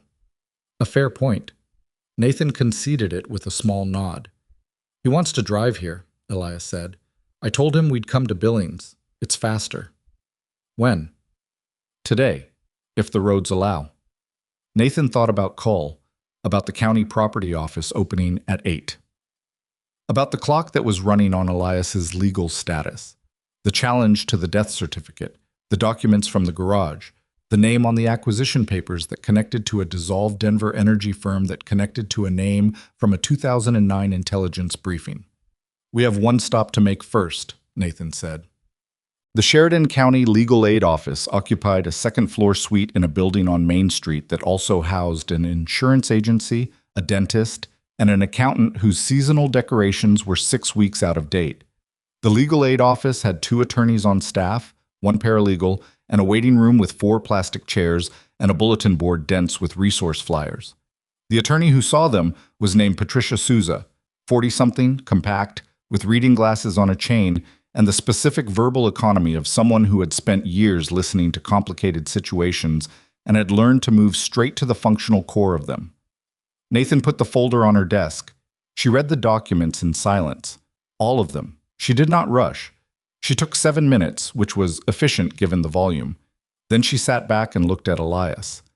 "You're saying you're Elias Whitmore," she said. Not skeptical, clinical, establishing the record.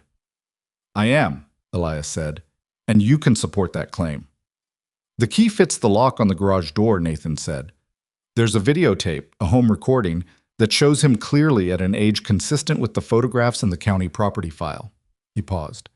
"And there's the matter of his technical knowledge. The garage interior is configured in a very specific way. He described the placement of every tool on that pegboard before we opened the building." Souza looked at him. "I'd need that on record." "You'll have it," Nathan said. She looked at the letter from November 2001. Read the relevant sentence again.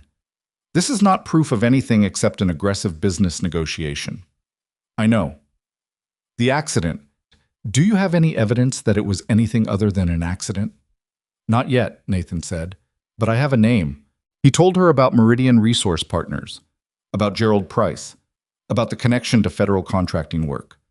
The dissolution of that firm in 2011 was 2 years before Cole Properties began the acquisition proceedings here. I think Cole is a front, the operational face of something that had to reorganize when Meridian went down. Souza wrote without commenting.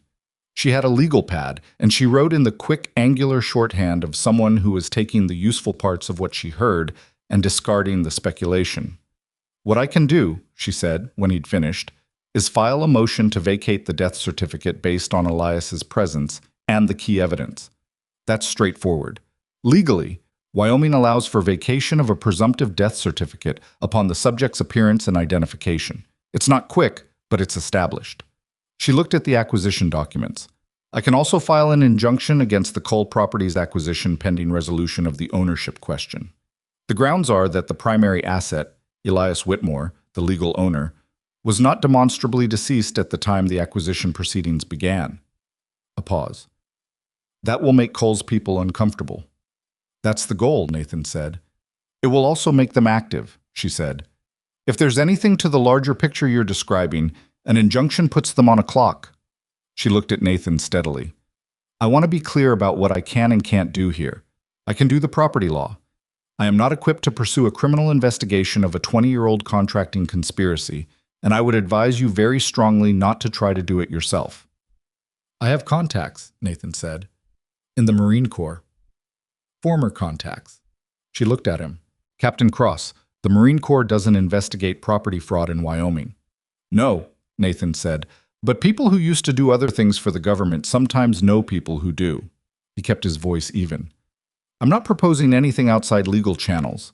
I'm saying that the name Gerald Price, connected to a federal contracting operation that may have used a private energy firm as a mechanism for coercive land acquisition, that's a federal matter. If the right people are made aware of it, it becomes someone else's problem." Souza sat with that. "All right," she said. "I'll file the motion and the injunction today. I'll need Elias in this office to sign the documents." She looked at Elias directly, which she hadn't done much. She was a person who gathered information before she engaged the person at its center.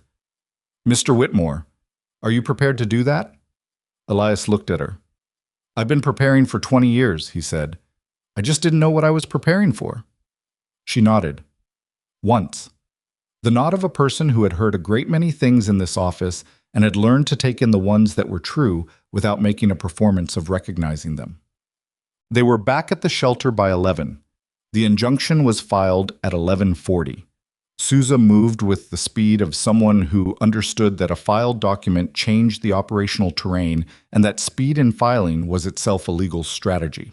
She called Nathan at 11:52 to confirm, and when she confirmed it, Nathan felt the particular quality of relief that came not from a problem being solved, but from the character of the problem changing. It was still a problem. It was now a different kind. Carol had sandwiches made by the time they returned.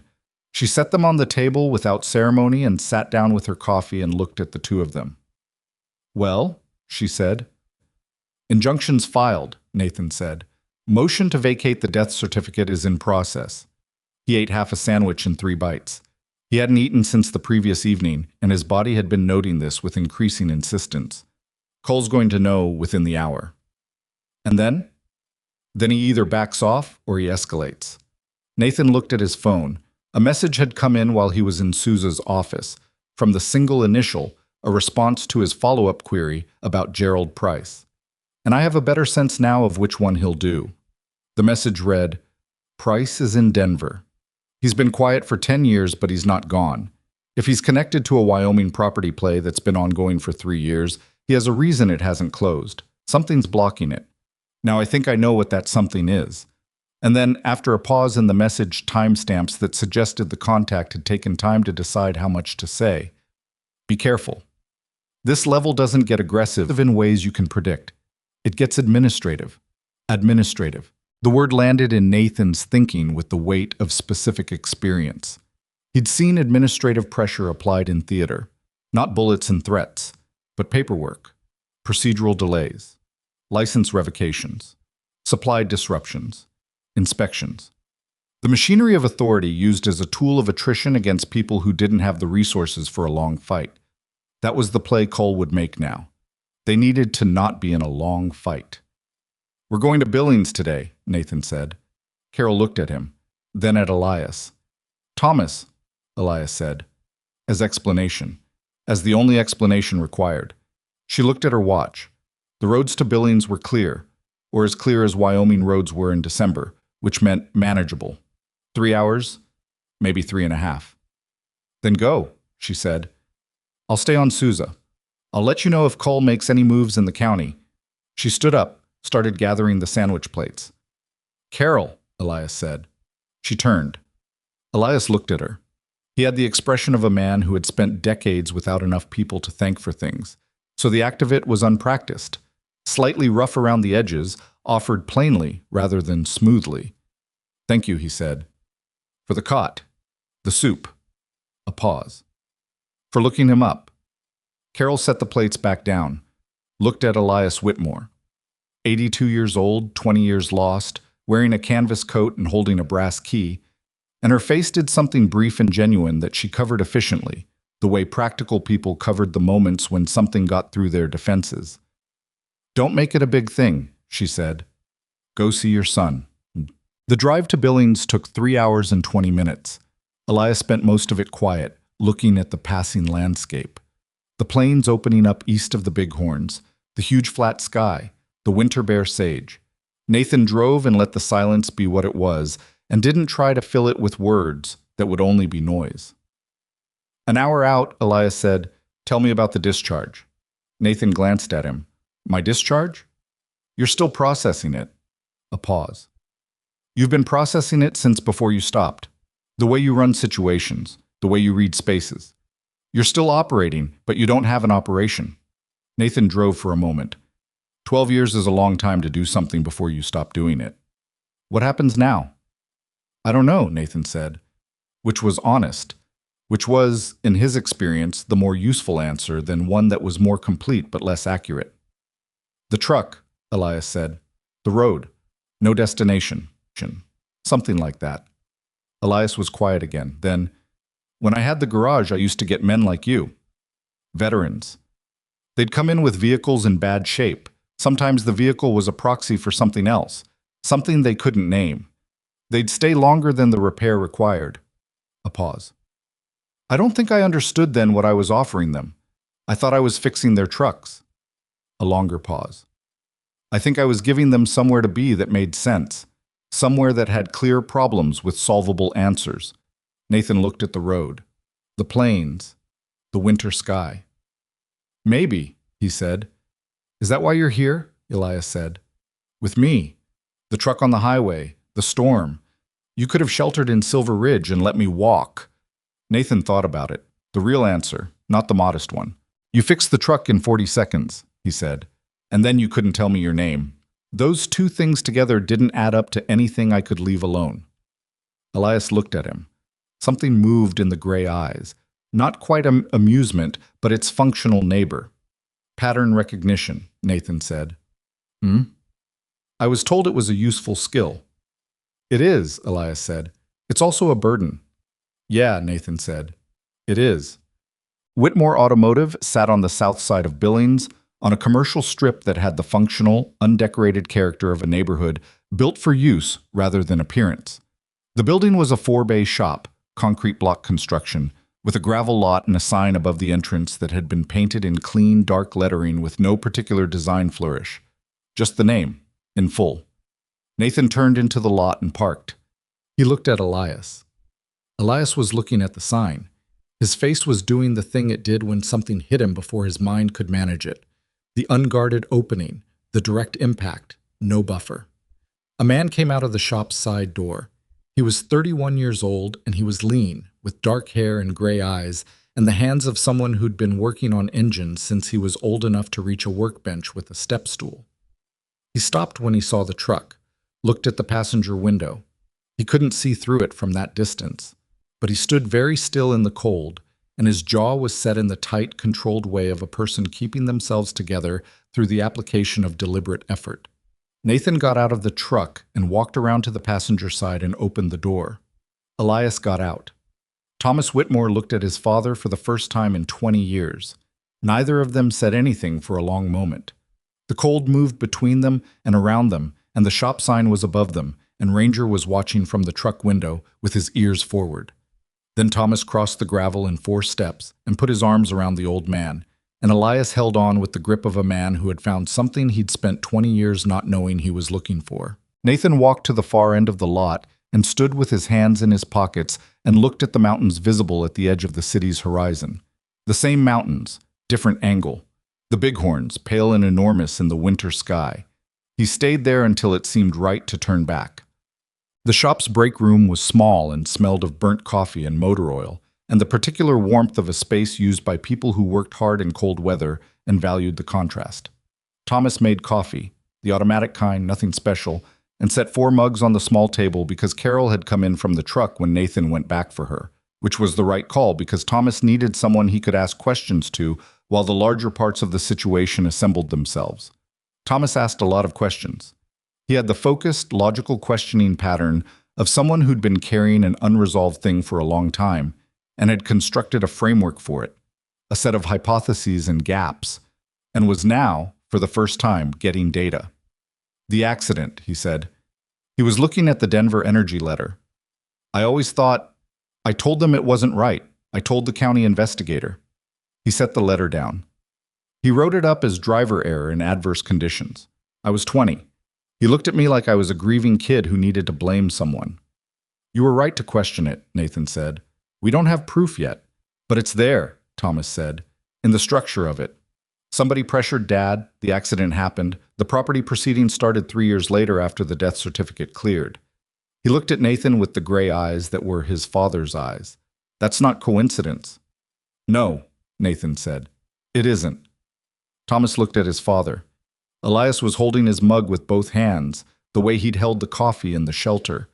The deliberate warmth of it, the present physical reality of it.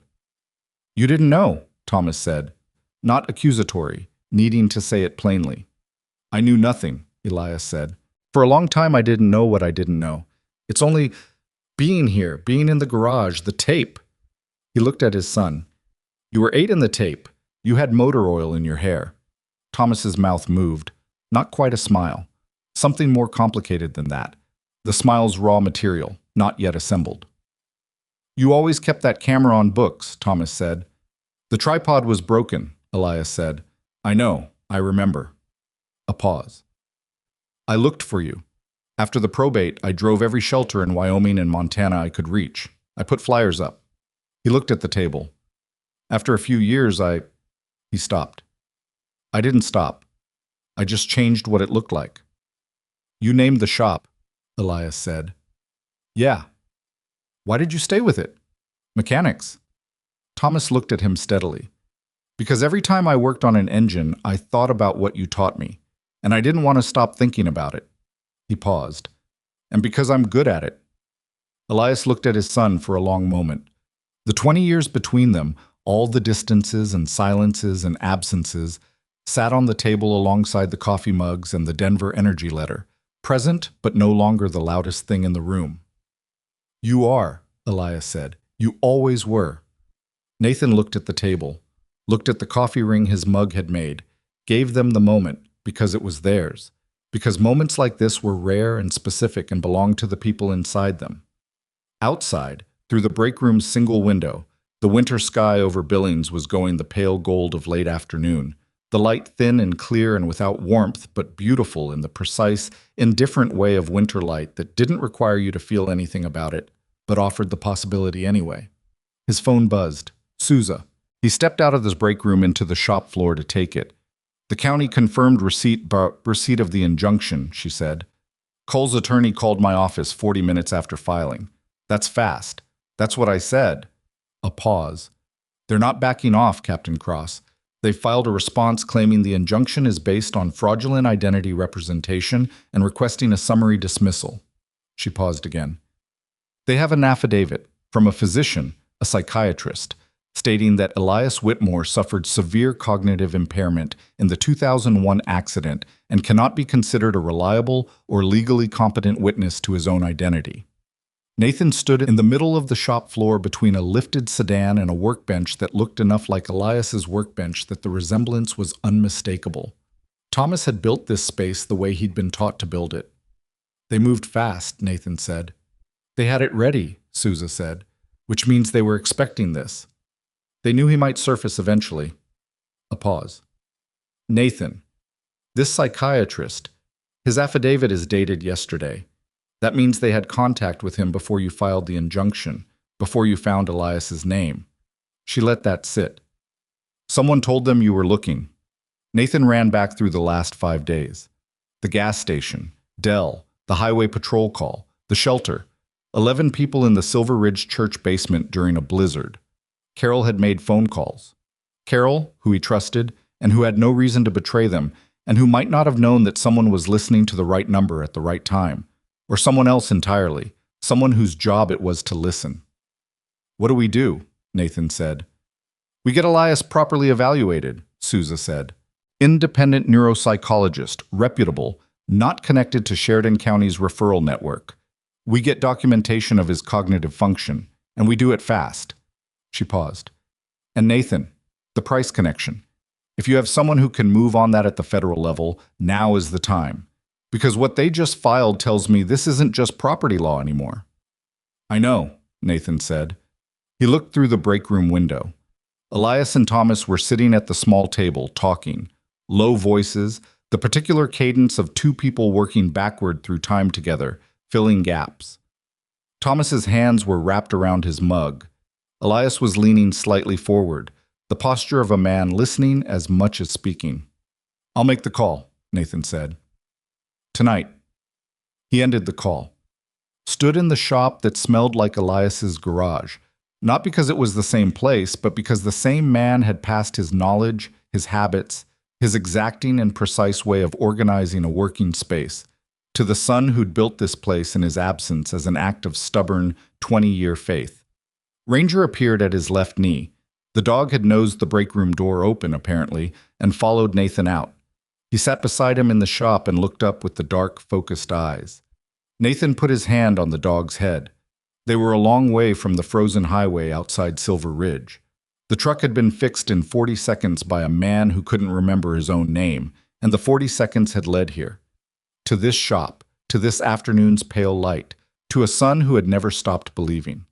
The document war was just beginning. Cole had resources and preparation and a psychiatrist on retainer and 20 years of legal groundwork. What they had was the truth, a lawyer who moved fast, a key that fit a lock, and a videotape of an ordinary afternoon that had survived 20 years in a dark room waiting for the right person to press play. Nathan thought about what his contact had said.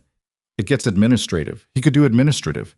He had 12 years of the Marine Corps' bureaucracy at his back, and he knew, from long experience, that the best way to fight administrative pressure was not to match it, but to redirect it, to get the right document to the right person and let the machinery work in your direction for once. He had a name, Gerald Price, Denver, Colorado, 10 years quiet, time to make some noise. The call to his contact took 11 minutes. Nathan stood in the parking lot of Whitmore Automotive in the dark, his breath coming in slow plumes, and gave the man everything. Meridian Resource Partners, Gerald Price, Warren Cole, the November 2001 letter, the accident, the death certificate. The psychiatrist's affidavit filed 24 hours before it should have been possible to file it. He gave it in the compressed, sequential format of an operational report, because that was the format that moved fastest through the people who needed to receive it. When he finished, there was a pause on the other end. You've been busy, the contact said. I had a good week, Nathan said.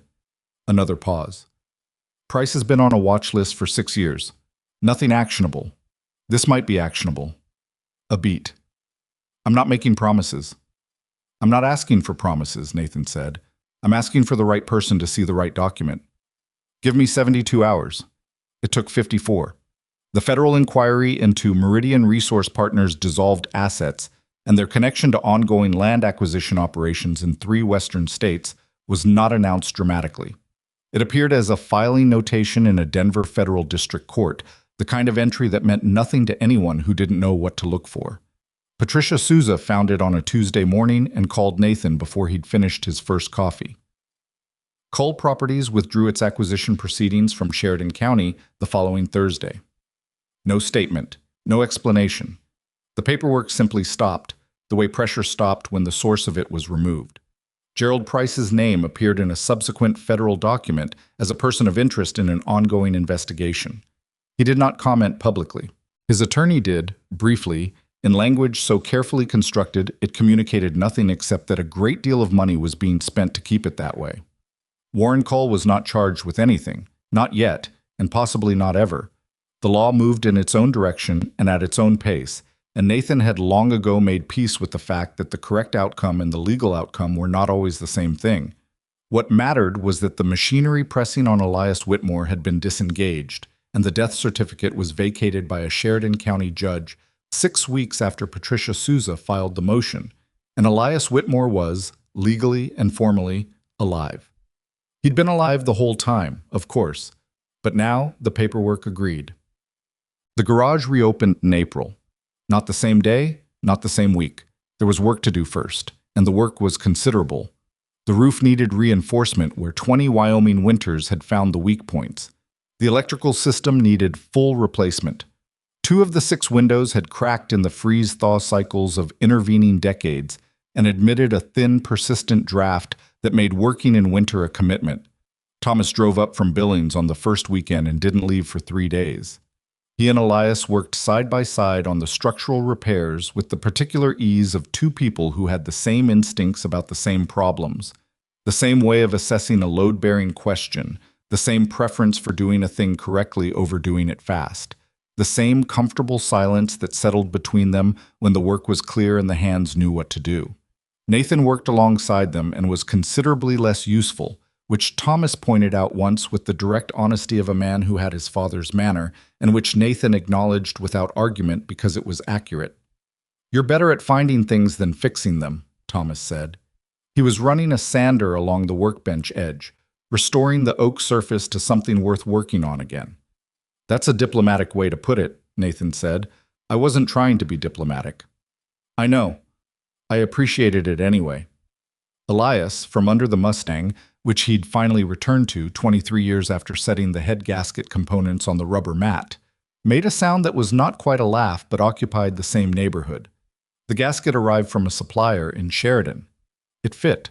The Mustang ran for the first time in 2 decades on a Thursday afternoon in March, idling rough and then smoothing out as Elias made adjustments by ear with the focused patience of someone with no deadline except the work itself.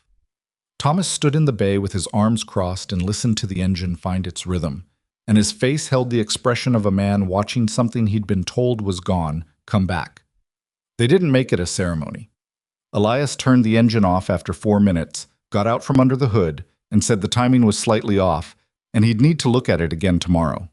Thomas said he'd seen worse. Elias said that wasn't a compliment. It was, though.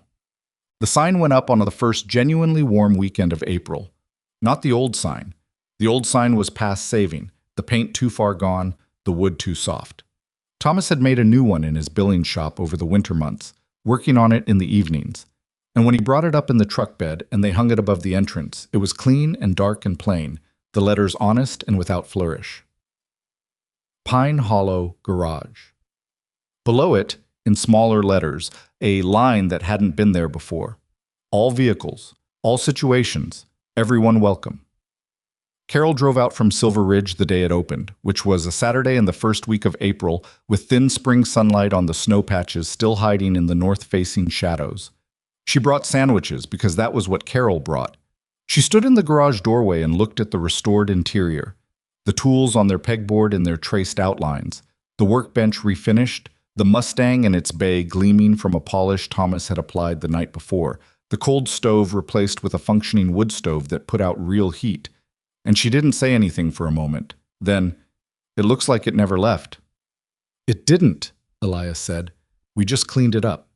She looked at him, 82 years old, in his work clothes, with a rag hanging from his back pocket and motor oil already on his right hand at 9:15 in the morning. Standing in the middle of his own floor like a man who had never been anywhere else. "You look different," she said. "I look the same," he said. "You look like yourself," she said. "That's the difference." The first customer arrived before noon, a rancher from 12 miles east with a transmission problem he'd been managing with careful gear selection for 3 months. Elias listened to the truck for 30 seconds in the lot, asked 2 questions, and told him what was wrong before he'd opened the hood. The rancher stared at him. "How'd you know that?" the rancher said. "It sounds like what it is," Elias said. Ranger installed himself in the garage with the authority of an animal who had decided the matter was settled. He had a specific spot, a folded horse blanket Thomas had brought placed against the south wall in the sun that came through the high window in the afternoons. From this position, he could observe the entrance, both bays, and the office door simultaneously, which appeared to be the operational requirement he'd assessed and met. Visitors. And there were visitors. From the first week, people who'd heard about the old garage opening up, people passing through on the county road, people who had specific things that needed fixing, and people who had less specific things, came in and found the dog first, and the dog's assessment of them was, uniformly, that they were fine. He rose for each one, accepted introductions, and returned to his blanket. He had no enemies here. Nathan stayed through April. He told himself he was staying to make sure the legal situation was fully resolved, which was true, but not complete. The more complete answer was that he had nowhere particular to be, and here was somewhere that made sense, and he had learned, slowly, that this combination was rarer than it looked. He helped with the structural work. He drove parts runs when suppliers were too far for a quick trip. He fixed the fence along the east lot boundary, which had been down for 20 years and wasn't strictly necessary, but seemed like the right thing to do. I was not skilled at any of this in the way Elias and Thomas were skilled, but he was useful, and useful was enough. One evening in the second week of April, Elias found him sitting on the tailgate of the truck in the lot, watching the sun go down behind the bighorns, the ridgelines cutting that saturated winter blue sky that had softened now with the season into something warmer. Elias sat beside him on the tailgate. They were quiet for a while. "You could stay," Elias said. "Not a pitch, not pressure, just a fact offered plainly." "I know," Nathan said. "Thomas is thinking about moving the Billings shop up here, or a second location." A pause. "We'll need someone who's good at finding things." "I'm not a mechanic." "No," Elias agreed, "but you're good at the other parts." Nathan looked at the mountains. The light was going fast, the way it did in April. Not the long surrender of summer light, but the quicker, more decisive exit of spring, the sky moving through its colors in under an hour. "I'll think about it," Nathan said. "You've been thinking about it for 2 weeks," Elias said. "I'm a thorough thinker." Elias made the sound that lived next door to a laugh. They sat on the tailgate until the light was gone and the cold came back, which it did, because this was Wyoming and warmth was not yet a promise the season was willing to make. Then they went inside where Thomas had the wood stove going and the coffee was fresh and Ranger was asleep on his blanket in the last of the day's retained warmth. Nathan Cross stayed. Not because he had nowhere else to go. Not because he was needed exactly, though he was. He stayed because some places had a particular gravity. Not the dramatic kind. Not the kind that pulled at you from a distance with noise and urgency, but the quiet kind. The kind that was only noticeable when you stopped moving and felt the ground beneath you and recognized it for what it was. Solid. Present. Worth staying on. The man everyone had walked past on a frozen highway had turned out to be a craftsman who'd built something worth saving, and the soldier who'd stopped had turned out to need a place that made sense, and the dog who'd refused to leave either of them alone had been right about both from the start. The garage ran. The work continued. The key hung on its cord on a nail above the workbench in plain sight, the letters PHG, catching the light every morning when the doors opened and the day began. It had opened every door it was ever meant to open. Now it just stayed. Sometimes the bravest thing you can do is refuse to let the world convince you that someone is gone, and sometimes the person you never stop believing in is yourself.